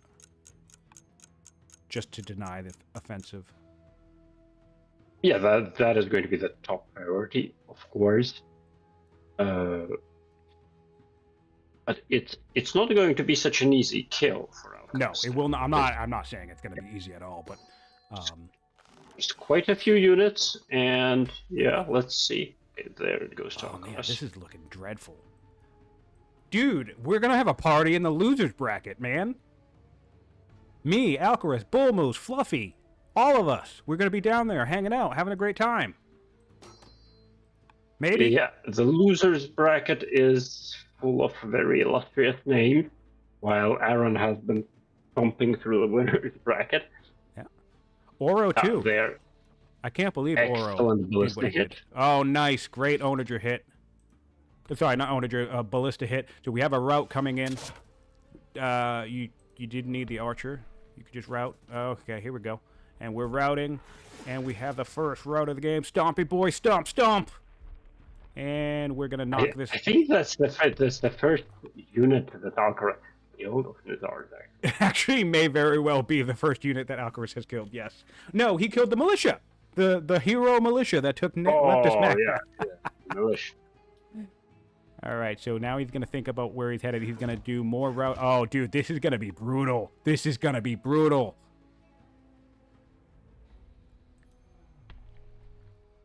Oh, rounding errors. Rounding errors. Just 1 HP. Always annoying. He should have used the militia. The skirmisher, rather. But I guess the archers keep the orders down. So now what do? Try to route more, or do we dislodge the onager? Oh, it looks like we're going for more routes. Yeah. Okay. We're running out of orders, though. We can, as long as we can panic this onager. Oh, stomp, stomp, stomp! I love these frickin' units. All right, we just need enough orders. I would definitely panic the onager so it can't fire on us. These onagers can't fire on anything out in the open because, yeah, so like I was saying, I feel like that was a little too aggressive. He could have kept everything in a tight formation, move these onagers up to this location or maybe even into this triangle of the river and then have some units in front of it, right? Go in a slow pace. Of course, I don't fault him. It's a tricky thing to get the hang of in this type of dynamic. It's beautiful to see what an impact elephants are having. Because if Alcaraz had been down to just his, all-ranged army, he would be completely in trouble doing that one HP blinking. Yeah, yeah. Nizar is gonna indulge us with what happened on his turn. I'm pretty sure I figured out what happened. Yeah, there it is. Yeah. I'm sure you're right. Yeah. But I love the way he phrased that. Let me explain what happened while Alcaras destroys my army. Oh, man. Good times. Yes, it does.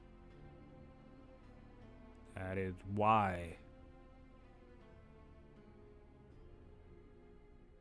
That is WAI working as intended. Alcaras, don't have a conversation in the middle of your turn. You're on a timer, buddy.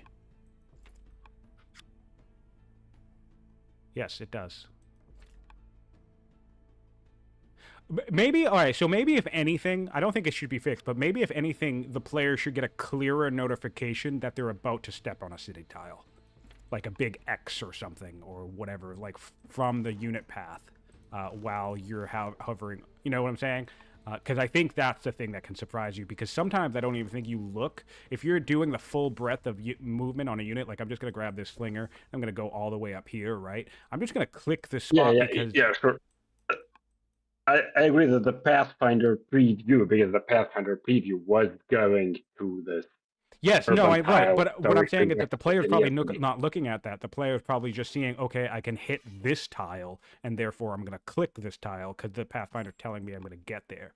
I think if there was like a bigger indication that, hey, by the way, if you actually step on this tile, you're going to stop moving, that could maybe be helpful for new players. Not new players, because it should not be. It should not be a notification. The Pathfinder should not even look like you can get there because you cannot in fact. Good point. Yeah, so that maybe that is a bug. The Pathfinder should be showing what is going to happen. So it's something else.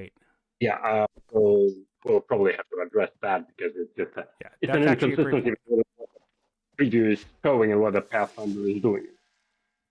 Okay, so we did not opt. I'm kind of surprised we didn't opt to dislodge the onager. Yeah, he went for maximum kills. Yeah, but that is now an onager, and that onager, of course, has the hero leader. So still every chance of Nizar pushing in more. If you want some launchers and offensive, we'll see what happens. This is very exciting. That is a 10 courage. That is a 10 courage onager with shield bearer on it that can fire into your entire army of archers. Why would you let it stay there? What? Look how much damage this onager can do to anything that it hits. It can kill this archer. It can kill any of the barbarian units. It's gonna, I mean, We're gonna get a route chain from this zealot back here, I think. This horse zealot, which Alcaras had eyes on, I believe, right? I think we did. No, we didn't. Okay, all right. In fairness, Alcaras can't see the horses back there. Yeah, man, that's gonna be a bad Look time. at this. So Nizar also has an option to make his queen brave. Oh, okay. Brave will actually not do that much. Brave is a bonus against melee. There's hardly any melee from Alcaraz, except the elephant. What's he doing? He is moving in. He's going for it. It looks like, judging by this position, it looks like, oh, we're gonna route. Okay, worker on a fort. How are we gonna puzzle this out? God, I love this game so much. All right, we go for the route. And we're gonna go for... Those kills are, of course, bringing in 50 training per kill due to the order, as if 10 courage wasn't enough, you know. Both players are still similar in power, which is good news for Alcaraz. Honestly, I think that's actually bad news for Nizar, because everything that Nizar has that's going to do serious damage is up in the fight, with the exception of the two onagers in the back line.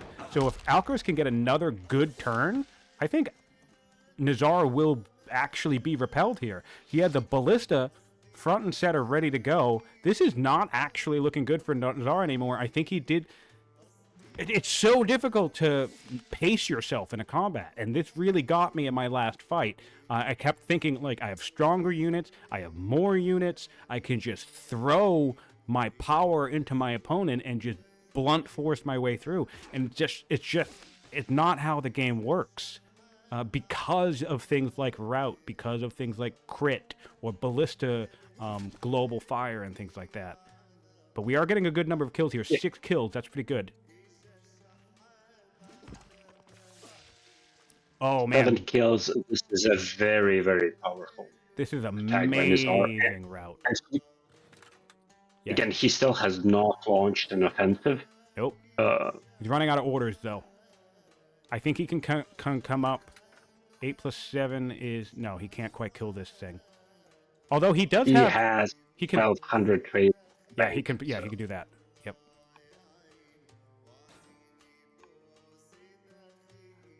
I'll be really curious the response here.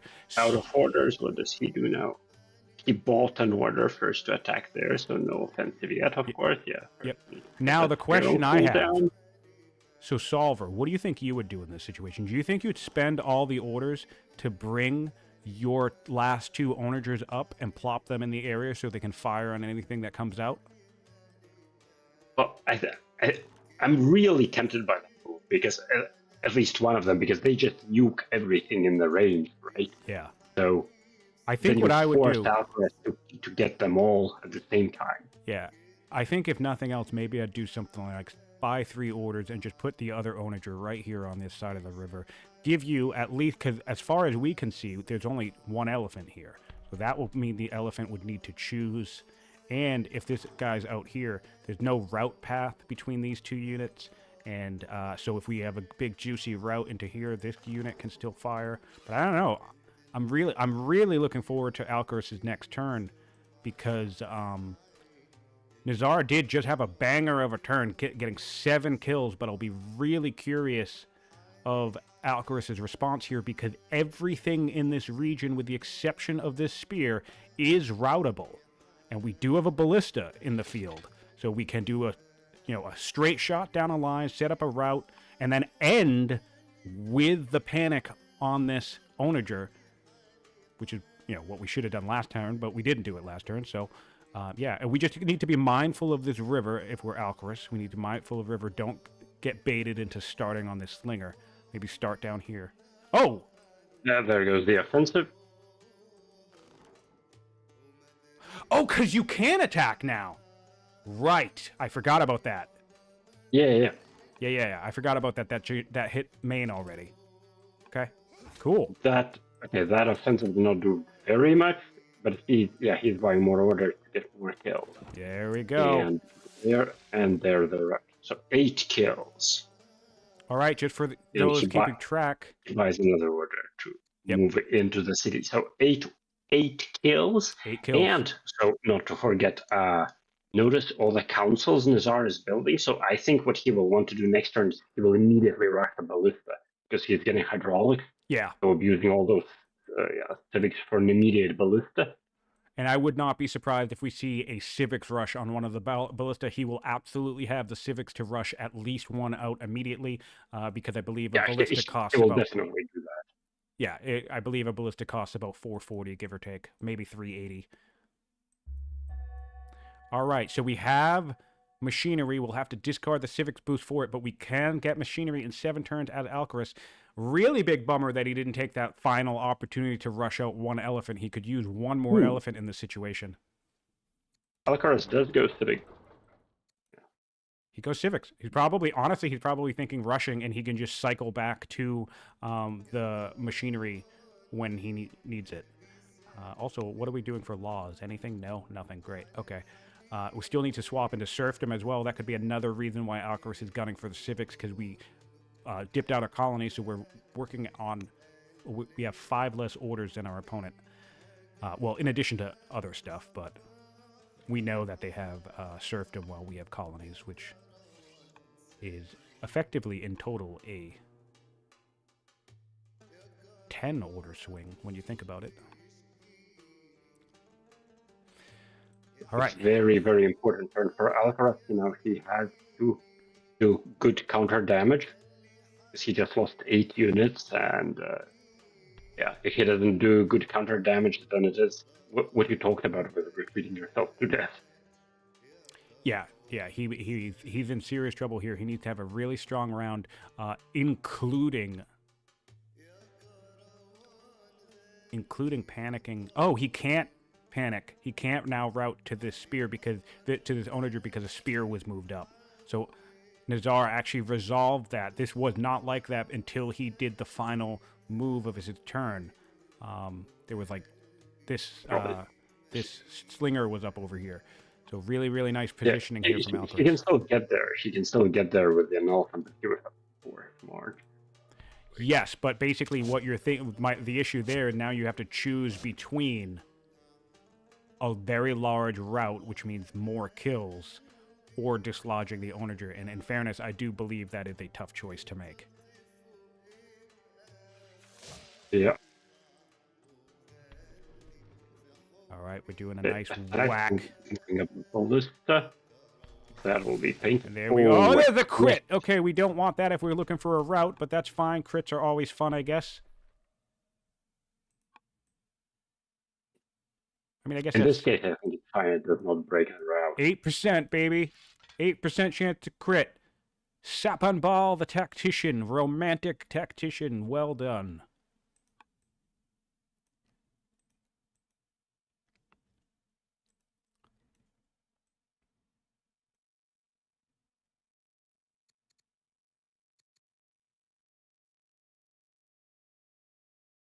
Next turn. Oh yeah, all right, yeah. So it's 26 orders per turn to 32. So yeah, if Alcaraz can dip back into serfdom, he'll equalize that order disparity quite a bit. And of course, here comes a zealot. The zealots are the most frustrating things to route because you have to get them down to literally 1 health in order to include them in the route. Always annoying. Yeah, attacking that zealot in the woods with ranged units. He's using so many attacks to get him down. Judging by this, it does make me think that Alcaraz is going for the kills here, and he's gonna Yep, here it comes. So we're going in for these kills. And it took him It took him like 6 attacks on that half-dead fairy. I know. So, awful. The power of 4 plus zealot, of course. So we only have 4 orders left. Yeah, I don't think this is going to be a good round for Alcaraz, unfortunately. He's looking for a route chance, but there is probably no way to route through this status. I don't think so. Not with us. I don't think so. Yeah, Archer is doing good. archers doing like 1 damage. It's a forest tile, so I don't immediately see a route there. Wow, yeah, this is unfortunate. What do we have coming up? Anything? We have we actually have a unit that can route in this back line. A chariot out here that we could bring up at some point. But we probably don't want to spend the orders on that, I guess. Yeah, he took a bonus free chariot card. Actually, Yeah. there's notification for that. It's that free chariot. All right, we're just taking some final shots here, which on spears. Strange to me. I mean, I guess you got to do something. Oh, okay. So He's buying orders. All right, we get a kill. We get a kill. Okay. Well, a kill's better than nothing, I guess. We'll keep buying more orders now to use the remaining. Oh man, this tactician is gonna do so much damage to this elephant, and that's gonna be a huge target. All right, 4 kills. So I actually think they're relatively even in terms of overall kills, because I think Alcaras started with a strong round, and then Nizar had a strong round, and then Alcaras had just like about a middling round. So I don't think Nizar has... I think they're about even. I think they're about 8 or 9 kills each. Nizar gets his turn. He immediately, with no hesitation, picks a pre-war elephant for his research. Fun. What is the option? Compo? Yeah, that's fine. Everybody loves elephant. Yep. So now I want to see... We want to see a ballista, 4-turn ballista coming that can come out in Faventia, 7-turn ballista here. Yeah, he will rush. He will rush definitely the ballista. Yeah, so we'll probably rush one.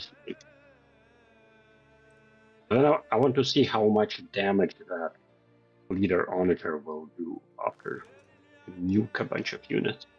Yeah, now we're seeing some onagers moving up. Onagers. Oh, but unless he kills that elephant, that is not, and trust me when I tell you, that is not the position that you want to be putting your onagers in. If this elephant doesn't die, that's going to be a nightmare. It's not a problem. He has the Hastadas doing lots of damage. He has spears, so he can deal with the elephant. I think it's still a problem, because if he puts any unit on this arid tile directly in front of the ballista, then that unit will be routable unless it's a spear. So I think the ballista can clear a path to the onagers, and then it's just a matter of can you do enough damage to start a route chain. Now, which, I mean, again, it doesn't mean it's guaranteed to happen. I just think that's a risky position. I learned my lesson to spread my onagers out as best you can from my last game. They got Nizar can now kill the elephant with this turn. So. Because, well, yeah, but basically what a problem I faced was I kept making those same types of decisions where I was like, oh yeah, there's no way, it's fine, I have spears, I'll put them in their position, and my 3 onagers standing directly next to each other will be safe, and then I kept getting proven wrong. So I think it's better to just be cautious. Because at some point the thing that cannot happen happens 3 times in a row. Exactly. I'm like, surely he can't do this again, and then another time. In fairness, one thing I went back and I reviewed some of that, and I had crappy vision in that fight too. Look at that. Roma is legendary, and the legendary event gives Nizar an option for 12 orders this turn. So he can get 12 extra orders now for doing whatever he wants to do, which is quite massive. Yep, he could. Because, of course, next turn he will start benefiting from leftists being his own territory. Yep, he could get an extra 12 orders. That's amazing. That's nice. And give it to the champions, and those will become champion units with a family territory bonus. Mm-hmm. Really nice to see the legendary. Good job. And I was right, by the way. I called this in the first part. I was thinking that we would get a turn 70 legendary city, and it's turn 69. So we nailed the timing on that. All it takes is just 3 or 4 precious in the city, and you're good to go.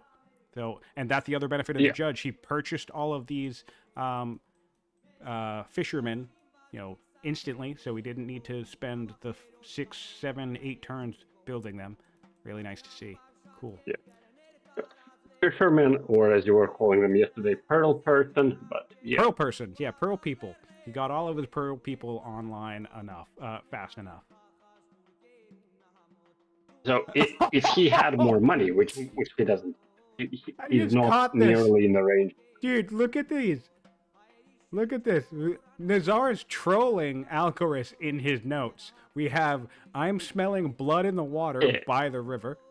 Thanks for the fort, LOL, where his hero is standing. And down here with another fort, thanks again for the fort, LOL. Yeah. Nizar, he placed those before moving the first militia, and yeah, that was.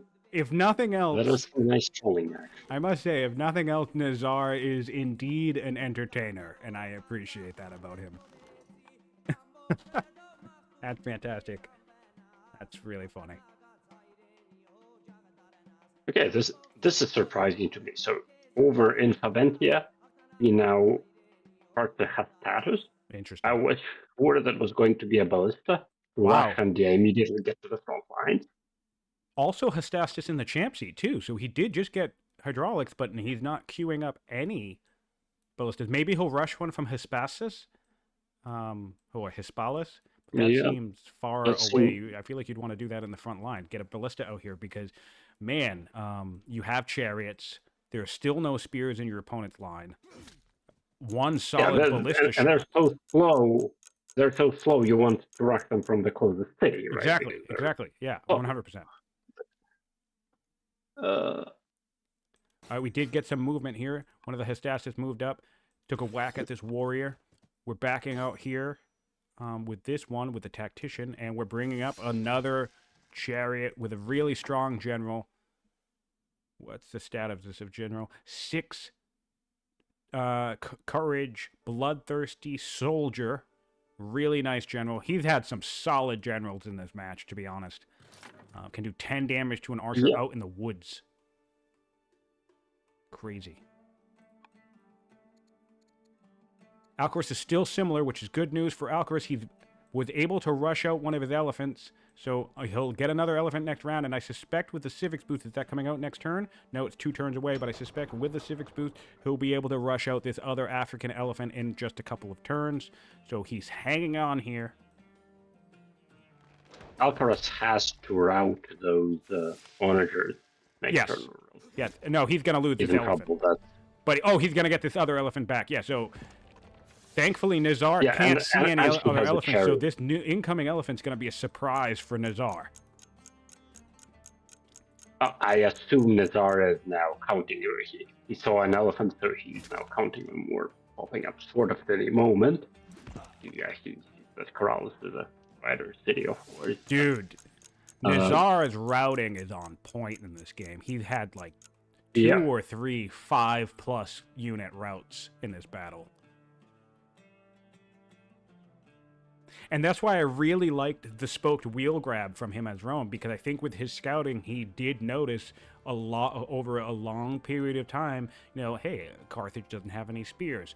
5 turns go by, still no spears. Another 10 or 12 turns, still no spears. So I think, this was kind of like a late addition to his army composition where Nizar just dipped to spoke real quick and just cranked out 2 or 3 chariots, and that's all you really need. Just a couple of chariots to up your kill potential.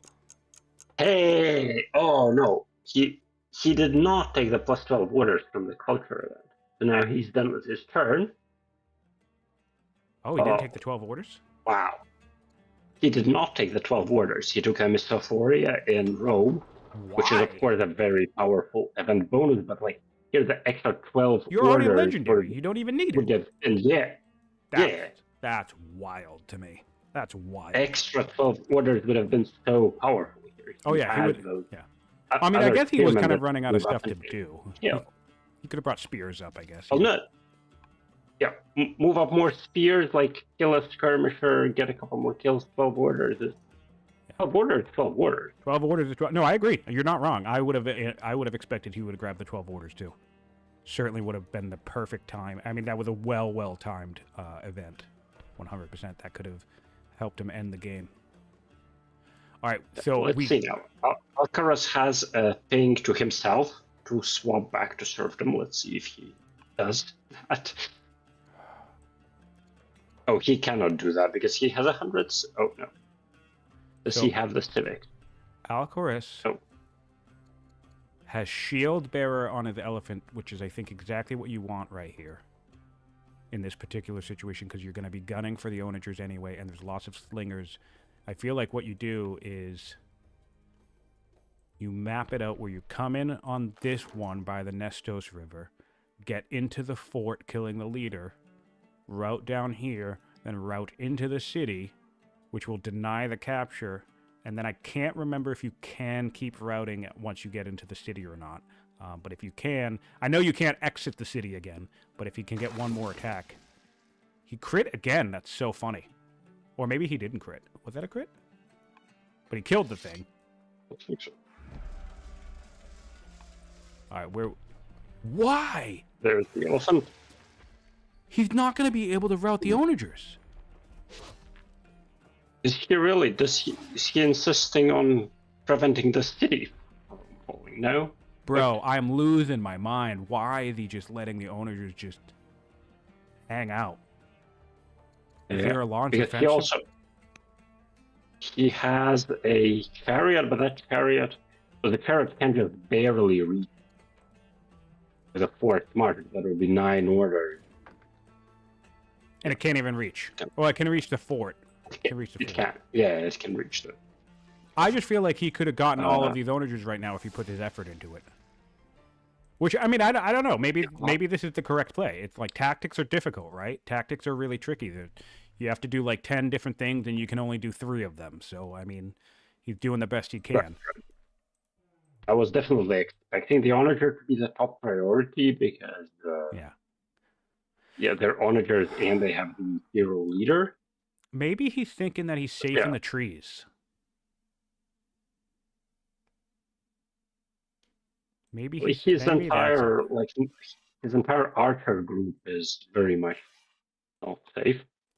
If he can route into the chariot and put a couple units right here next to the spear, he won't be able to route the spear, but he can panic this very well promoted spear into the open, and maybe some archers can kill it off. So that'll get rid of the chariot, that will get rid of a well-promoted spear, and then I still think his unit, his elephant will still die to 2 spears, which is going to blow. But, I mean, one thing that is surprising me, in fairness, is that the ballista is still standing. Because this hero onager can do 8 damage to it, and just like we're saying that Alcaras should be targeting Nizar's siege, I feel like Nizar would be having a much smoother time if that ballista was removed from the field. All right. 7 orders left, moving up, putting ourselves in front of a couple spears, not where we want to be, but if we can move these 2 archers right here, we can get it out in the open. We can panic him into the open. Don't panic him into the woods. Yeah, that's a fun thing about panic. You don't know where the unit will go. But exactly, there's always a chance element to it. Really? Because I'm pretty sure it always goes directly backwards unless you block it.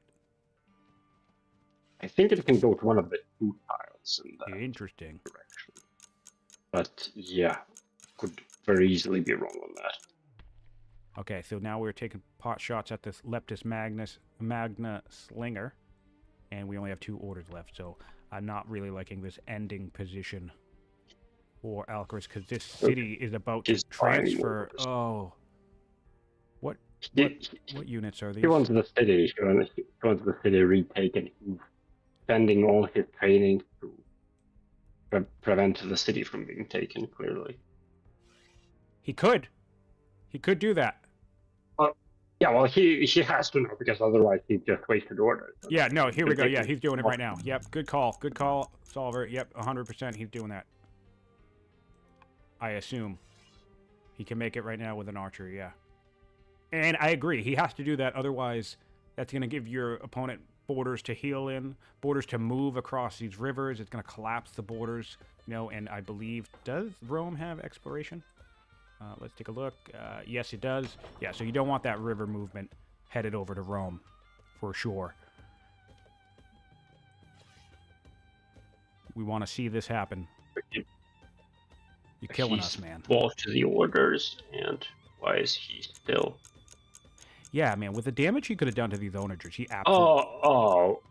He doesn't have that many orders, but he has orders to take out that slinger easily, but maybe not to move into left. So he's now, I think, looking for a way to actually move in. This archer, this statement archer right here can do it. Up in, just above the onagers, right near the fort. Yeah. Yeah, that right, statement. That one. That's probably what he's looking for. Yeah. He's got it if he can find it. That's That's what's really fun about watching this as a spectator too. Is like you can see stuff and it's like you're wait. There it is. No, he didn't. What? What? No. Well, he did not move it. Okay, well it still pauses it. Okay, that's fine. That's fine. I guess he didn't need to do that. He prevented it. Yeah, that actually keeps some of his archers safer from onager fire, I guess. Or no, kind of. I don't know. He's gonna get launch offensived. Although Nizar doesn't yet have enough training for launch offensive, he's gonna have to get some kills first. Yeah, he will do that. He needs what does he need? What a great battle! 800. Both players are still similar. I'm gonna dip. I'm sure Nizar will need a minute, so I'm gonna dip into the power score right here and look where we are. We have a massive drop from both players, and Nizar still has less power on the map than Alcaras at the moment. So he really needs a decisive victory in this battle because he's done no economic development, no worker movements, nothing for, let's call it, the last 10, maybe 15 turns or more. Whereas Alcaras also has been defending himself, but he has a better science rate.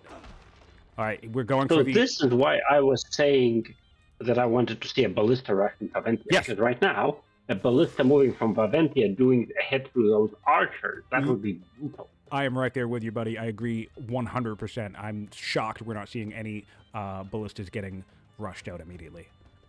We do have the ballista down. The hero ruler took a shot at it, and now another chariot. This is about the third or fourth chariot used by the Romans in this fight, and they are putting in a serious amount of work. So the ballista down, still similar in power.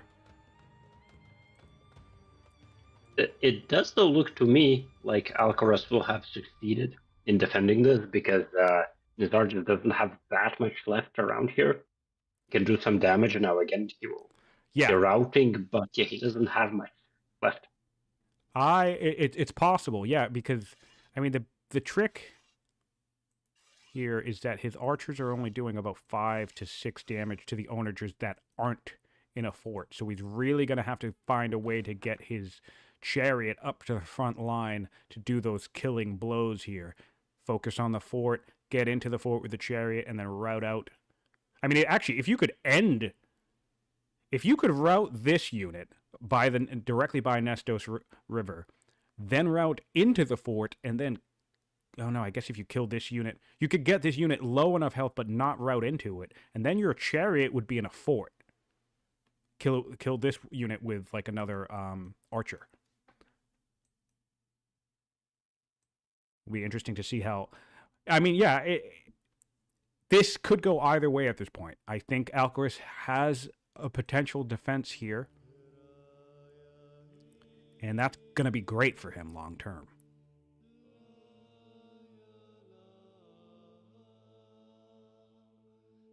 I don't think this battle...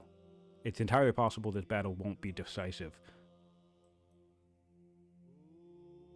Although it certainly would be if Nizar would just rush out a frickin' ballista. Look at this. You have so many archers in a line right now. In fact, this would be the turn. This would be the turn.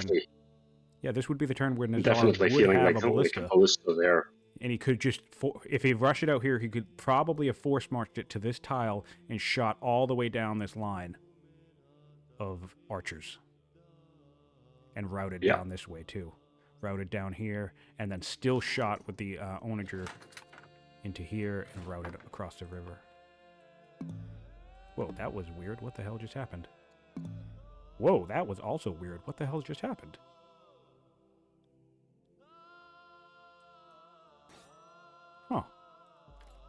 For some reason, my camera zoomed to a unit that was moving. Yeah, that's a thing. If a unit doesn't complete its turn, then the camera pans to it, but it's not supposed to happen in observer mode. So that's also something that we'll be fixing. It should only happen for the player, but observers. Interesting. Very well then. Over 25 people in chat. So thanks for being here. Thanks for watching the intense action. I hope everybody's enjoying it. All right, we're going for more kills here.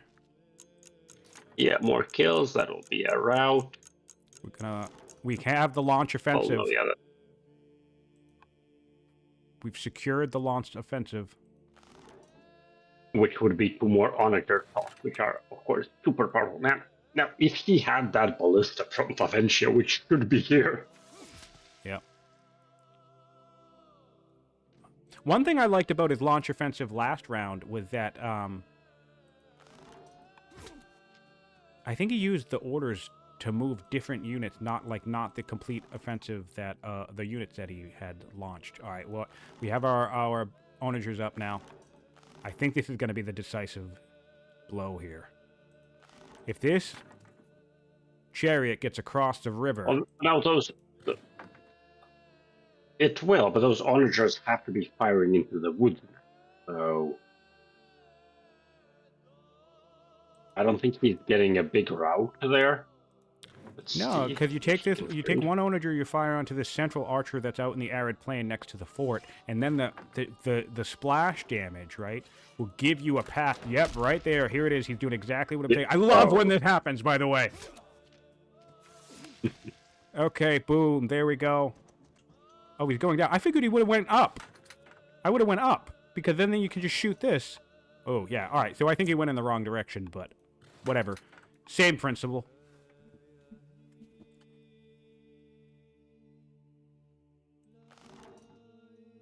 Does have another onager thought available.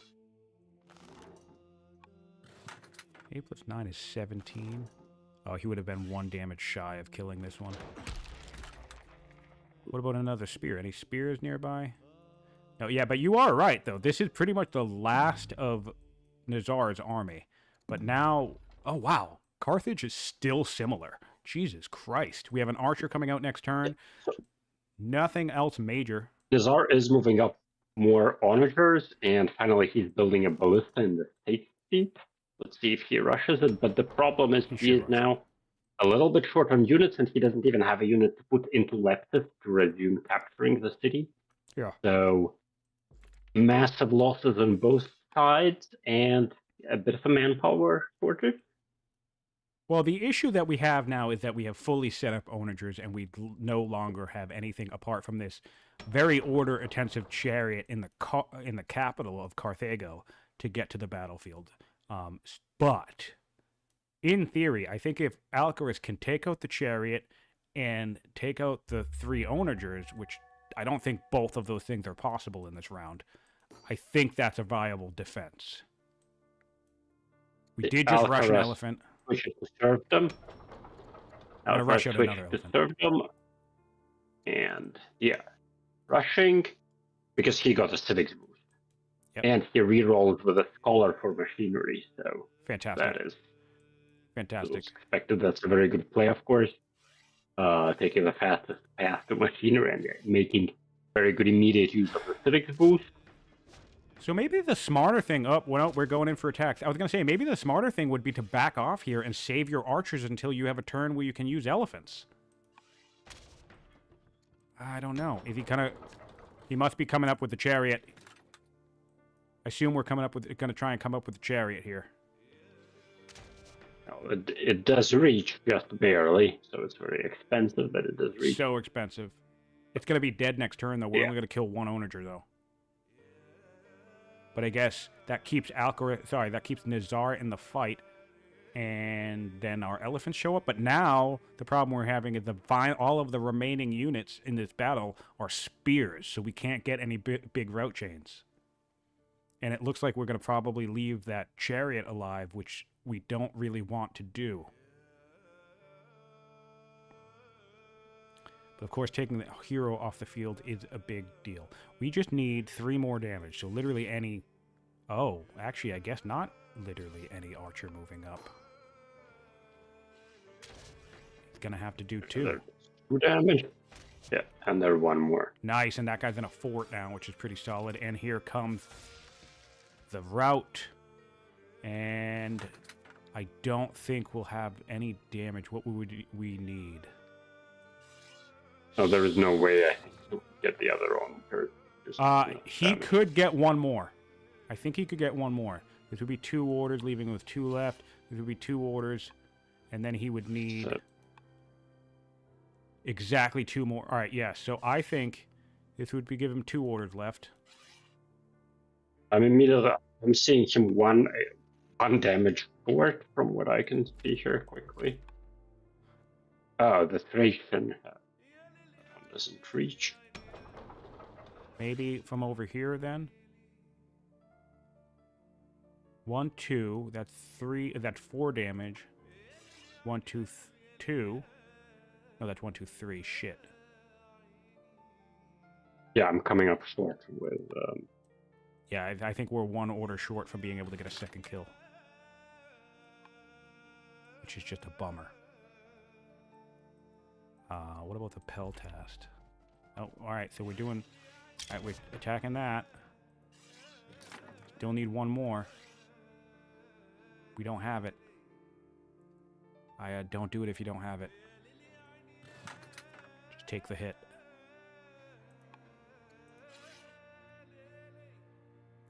Don't do it if you don't have it. Just whack it.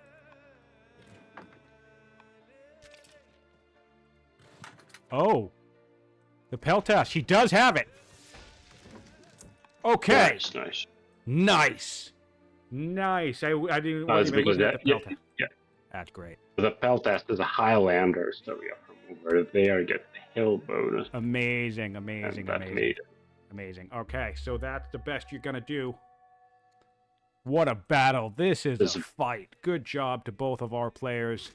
Of course, here comes more routing. Unfortunate, that's the price you pay for leaving the chariot alive, but I guess you did have to make a tough decision there.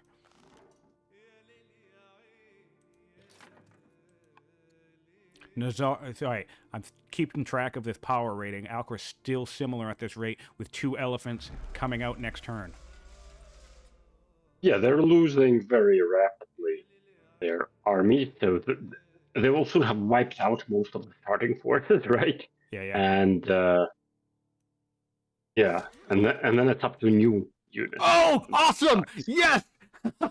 Nizar gets thwarted again from stepping into Leptis Magna. Oh, sorry, buddy. If you watched this after the fact, I'm sorry that I'm literally laughing in your face, but that's just hilarious. That is just so funny. Alcaras is saying that it's not a bug, and it's not a bug, but the Pathfinder preview should No, be 100%. It's that. not a bug, but it's just something obviously that you can. Maybe Nizar wasn't aware of it, but even I myself, like I've done this in single player games. Sometimes you forget, or maybe you're not even looking, so you go to kill something, and next thing you know, oh shit, why can't I attack with it? Oh damn it, But this is great. We have more onages moving up. And it's possible we... Oh, man, I don't think we're going to be able to get into them with elephants. Not with all those spears and shit.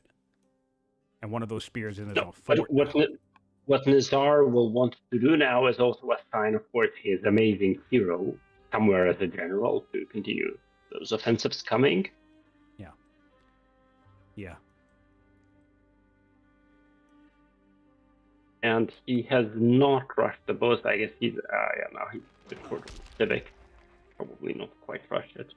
Nope. And that type of little micro is going to make the difference. He does have the civics to rush a ballista. He could be rushing Hystastis as well if he wants. Rushing can become very important in these types of battles. And we're going to get... Dude, kudos to Nizar. He has routed so many freaking units.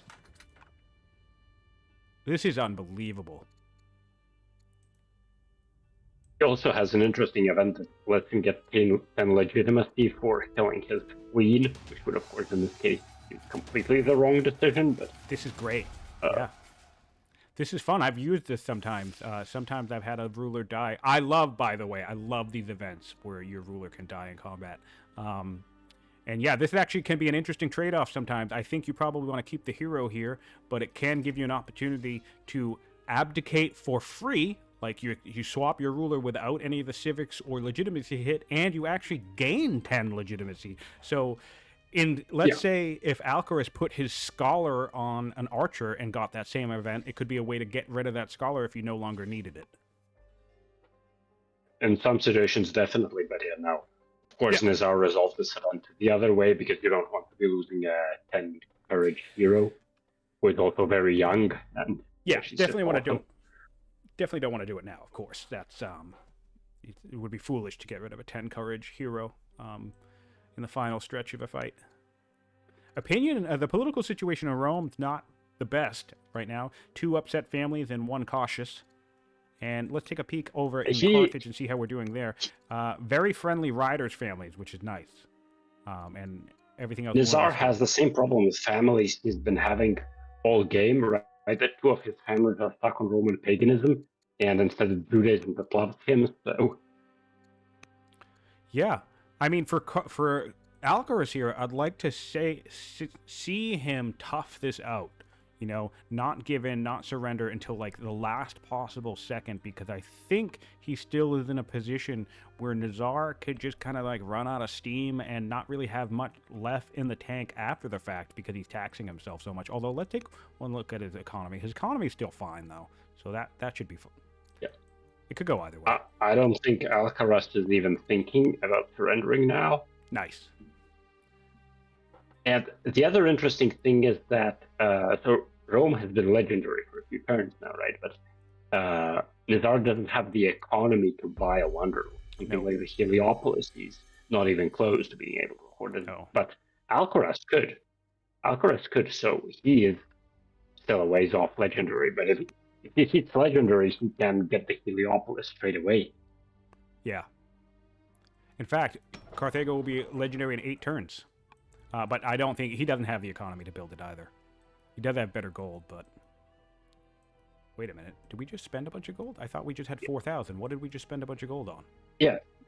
Yeah, we just had 4,000. So oh! Just did.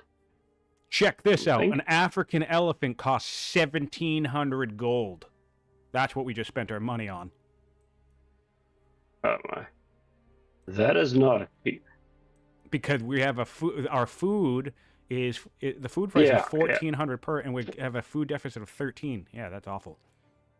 Alcaraz is gonna have to make food prices are quite crazy. I was complaining yesterday during the first part, right, that food was already from turn 1. Players were buying food, so it was getting expensive. And now, of course, for those elephants, the prices are it's steep. 1,700 for an elephant is a lot. Yep. And that will come back, and that's why that aggressive early buying, relying on that trader economy, can come back to bite you in the long term if you don't invest enough in your food economy. You know, Alcaraz could have taken that time to build a bunch of farms down here, a bunch of farms down here, and give himself some padding rather than thinking, you know, oh, whatever, I'm traders, I'll just rely on all the gold. But it is easy to make that mistake. Looks like we're going for the onagers here. Oh, rounding errors. Dear God, rounding errors. Oh, looks like... Oh, we got a promotion. We got the Ranger promotion. Or no, Strike. We got Strike. Okay. All right, so onagers are down. Fantastic. And now what we need is this elephant to come and kill this damn chariot. And I think that will be a viable defense. I mean, we have more chariots coming up the back line, more onagers coming up for the back line, so maybe this isn't sustainable long term. Both players still similar, and we are... Oh, and we crit that chariot. Don't even need to come up with the stompy. Yeah, a 12% crit there, yeah. To be honest, if I were Alcaraz, I'd maybe move this stompy boy up to get him close to a position, but I think I'd hang back and I wouldn't even put him in the fight just now. I'd have him hang out for next round. Because there's a lot of spears nearby. I don't want to come in just to do 4 damage against something and then have these spears and Hestastus kill both my elephants. What else do we got? We could get militia if we need some. 32 orders in Carthage, 33 orders in Rome. So their order economy is the same at this point. Nice. I love the zone locking of this. Hystastis is going to force somebody to kill this trash unit, this barbarian. It's a great use of garbage units, getting this zone lock, and easily killable, but you don't care about it. And then even if he tries to come up and kill it with a spear, that's a lot of orders just to save the Hystastis. And he did hang that elephant back too, which I like to see on Alcaras' part. Hanging in there, and yep, both players are similar in power. Ballista in 4 turns, no rushing on that just yet, which is just blowing my mind. Have had the civics ever since he got machinery. He should have at least 1 ballista in this fight already, if not more. Players are, as you were saying, similar, but if you look at the graph, crazy. When the big battle started, Alcaraz was at 1400 power, and now he's at 500. Oh, yeah, the players Look at this. have taken a massive losses, and they're still, here. Amazing. Amazing. What a fight. What a battle. What stamina from both players. Endurance, focus.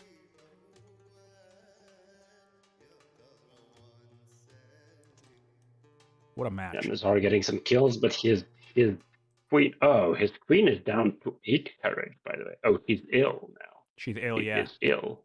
That'd be great Yeah, news not for assigned. Alcaraz. Although, don't we have a good command? We have a scholar as the heir. Okay. So yeah, if this hero goes, Oh yeah, she's only 31 and she's ill, not severely ill. So far is yeah. pretty good chances of sticking around. But let's see.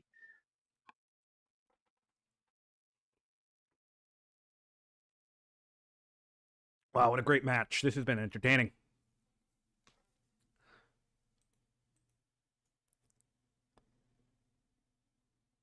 So yeah, given the way that Nizar has been fighting in this battle, I think if he just approached Leptis Magna after it fell, after he got these borders knocked down, a little bit more cautiously, I think he could have won this. Because even going in a bit piecemeal and setting himself up for some strong attacks from Alcaraz, Nizar has been able to counter with some seriously devastating route chains.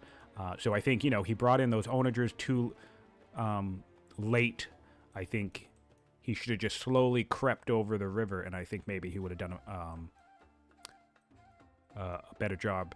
But, the flip side of that, that's tricky, is that does potentially give Alcaraz more time to get more elephants. So it's tricky. It can go either way. This was undeniably a very close battle. Yeah, we could definitely think that maybe Nizar slightly better onager movement or much earlier somewhere, and would have taken the whole city then and done more damage. But maybe not a very, very close and entertaining battle. Alcaraz is going for steel next instead of machinery now. Whoa, that blows my mind. But I guess axes would be helpful. Is that because he's seeing so many spears and Hastades and he wants maybe he could be to reacting to the boat? Well, I mean, the Hastades will make quick work of axes, but he could be reacting to the spears. I think onagers would still be the smart bet, because if he takes Leptis Magna and can get at least a couple of onagers in these forts to the south, that will make it so much harder to take back. And honestly, I think Alcaraz, we don't... How much? I mean, oh no. And Nizar has plenty of orders to get more kills out in this open plain up here. He has a Hystastis in the region. He has a horse in the region. That's going to do at least, 15 damage? It's a little bit extra. Oh no, does he have... He doesn't have anything else nearby. He could force march. Oh, but it can't reach. Yeah, so Nizar is out of steam, pretty much. Which means Alcaraz, I think... Oh, no, he is coming up here. I was thinking Alcaraz could kill most of this stuff and retake the city, which could be nice for him.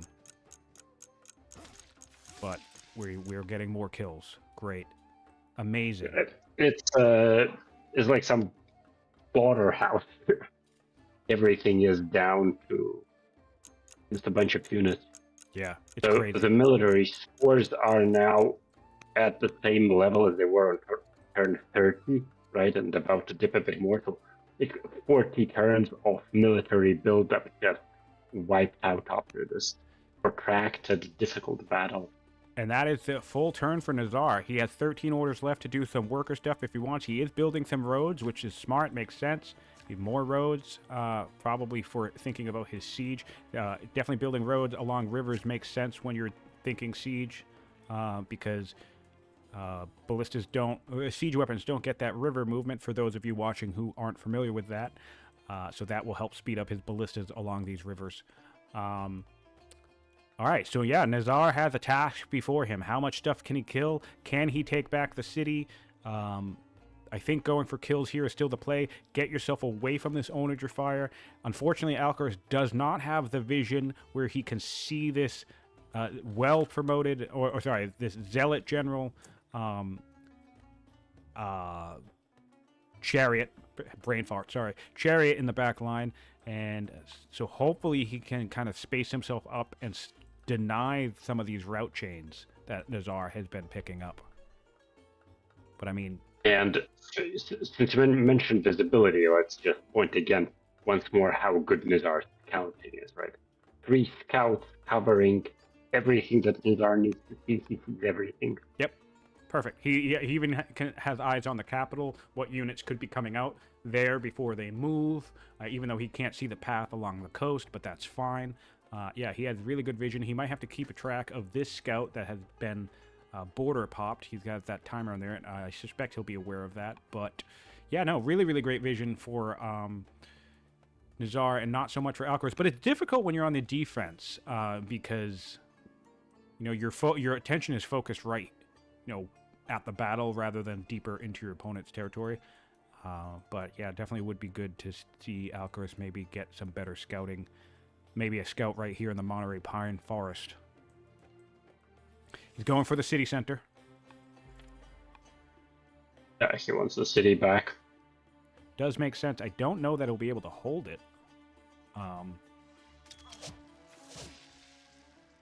Coming with an archer. I mean, these spears only do 4 damage to this thing. 5. The onager can't hit it. Stastus would do 5. What about this zealot? The zealot would do 7. All right, so it's definitely killable unless he surrounds it with units, but you don't want to surround it with units because then you're going to open yourself up to a rout. Oh! Yeah, it at least forces Nizar to make a choice, right? So Nizar cannot just retreat, and so he has to choose what to do then. Yeah, I mean... Also, Nizar doesn't seem to be the retreating type. He's not, which is unfortunate because I honestly don't think retreating would be a bad idea here. You do have ballistas coming down the line. You can rush out some onagers and things like that. So I think retreating would be the play. It looks like the session will be coming to a close after intense battling for the majority of this session, I would say. Certainly half of it. I have to say, I also appreciate that, as it's quite late in the night here for me. So, yeah. And this has been a very exciting session to watch. I mean, I'm one to talk. So let's I see wake what up they at do like on the 4 a.m. last to play turn. games.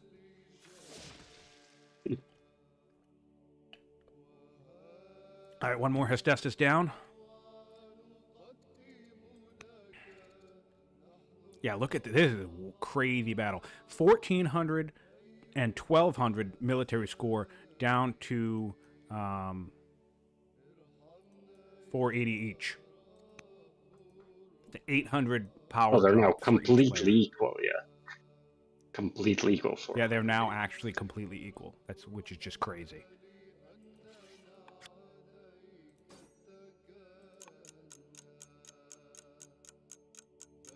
Oh yeah, pointed out. I did miss this, and I like this move. Alcaraz did ensure he gobbled up every fort in the southern position beneath Leptis Magna, which will make him harder to take out. This Hestastus only does 3 or 4 damage to these units in here, which is really nice. And then this Zealot, let's take a look at the Zealot Chariot, can only do 4 or 5 damage as well. So that's going to be tricky for Nizar to deal with. And that will be the final turn of the evening, I believe. I just want to do one quick check and see how close Alcaras is to being able to rush. He can currently rush out an elephant if he so chooses. He can rush out another African elephant with civics. Oh, man. Someone from chat saying it's like they just reset themselves back to turn 30. And yeah, in terms of power, pretty much, really. Well, let's see where turn 30 is. Yeah, 500 to 310 back on turn 30. And they're both at 480 now. So yeah, quite a bloody battle. It really is impressive because nothing. So it looks like in the end, nothing changed in terms of territory control. Alcaraz will be retaking his city, and the armies have been wiped out. So next round, it's African elephants against ballistas and other things. And honestly, wildly enough, because I mean, we see no new spears hitting the board. Of course, the Hestasis will help. So, I mean, we have 2 Hestasis coming out, 3 because another one from the capital. And how many spears are on the board for? We have 1, 2, 3, 4, 5, 6. 6 infantry, melee infantry that can block elephants on the board right now, with 3 more on the way. But elephants certainly would make quick work of ballista, so it's certainly something you can try to play around. All right, Solver, I'm going to let you go to bed, and I'm going to do one last quick recap of the stats of where we're at in the game, if that sounds good to you. But I do appreciate you joining me for the cast. It was an absolute pleasure, and I just appreciate your enthusiasm following along the tournament. Yeah, thanks for having me here. It's been really fun watching this and commentating this excellent session. All right, buddy. All right, so for everybody else still in the chat, thanks for being here. Thanks for tuning into this bloody, bloody match. And I just want to go off a couple of stats here because, as was pointed out, both of our players have basically frozen their games for the last 20 or so turns. No economic development, no scientific development. It's all just been units and military movement. So let's take a look at the science graph. I'm mostly curious about that. It says since Rome dipped their science here, I want to look at where we're at in terms of overall investment if Carthage was able to catch up over this kind of war zone. And it does look like we did, because if we go back to turn 58, before the first ruler of Rome died, we have 2,400 science into a tech tree with 1,800 for Carthage, so that's a difference of 600 science. That gap has now narrowed to only 300 science. We have 3,000 in the tech tree from Nizar with 2,700 for Carthage. And just to look at the actual techs in the tree, Nizar has hydraulics, machinery, and his 4 laws. He has 5 laws, so he has his 6 strength unique unit, and he has chariots, and that's it, right? And if we look over to Carthage tech tree, Carthage is coming in with axes. He does not have his own chariots. He has his 6 strength unit because he has 4 laws, and he has machinery nearby, but he does have archers. So there's some catching up that Alcaraz still needs to do in terms of unit diversity and really kind of leveraging tactical advantages in this fight. But I think he has potential to claw his way back now that Nizar is going to have to run back over his borders and lick his wounds for a little bit. The last thing I want to look up is the orders. The orders has evened out both nations at about 33 orders per turn, and that should pretty much be it. I don't believe anyone's spending worker turns at the moment. And we want to look at military score. Yep, a massive dive of about 800 to 600 points for both players. And let's look at one last thing. I want to look at military units produced. Rome has constructed 27 military units in the game so far. Alcaraz in Carthage has constructed 25. Rome has lost 23 while Carthage has lost 32, yet both players are still relatively even in their power scores. Let's not forget that a bunch of these units were mercenary tribes.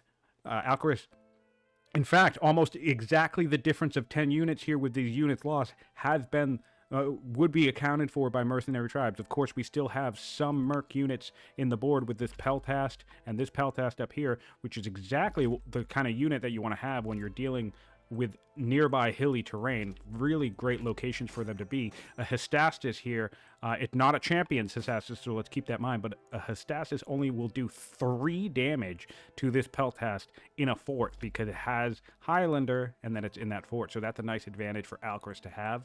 And yeah, their economy, Alcaras is still going to have to climb up here in food, but he has massive income, decent stone, but he's going to have to make up some deficits here with food and iron if he's going to want to keep up bringing these African elephants, because they're currently 1,700 gold, right? And if we look over to Rome, Rome still has a solid economy. They have a negative gold income, but they still have green across the board with all of their resources. In fact, I don't even think Alcaraz got wood cutting, forestry, but he didn't really have enough time to build that many lumber mills, so there's a net advantage lumber to Rome. And I think that pretty much catches us up to where we are all gonna be going into the third half. Very, very bloody match. Thank you for joining us live. If you joined us after the fact watching this intense match on YouTube, please give us a comment. Let us know how awesome you thought this crazy battle was. Maybe predict who you think might win. And yeah, give us a like, subscribe, and head over onto the Mohawk YouTube channel. Follow the official playlist, and hop onto the Old World Discord and join the conversation there. We'd love to talk shop to you about the game and, you know, about the tournament. Thanks for watching. I'm Siontific, and this has been the Old World Community Tournament.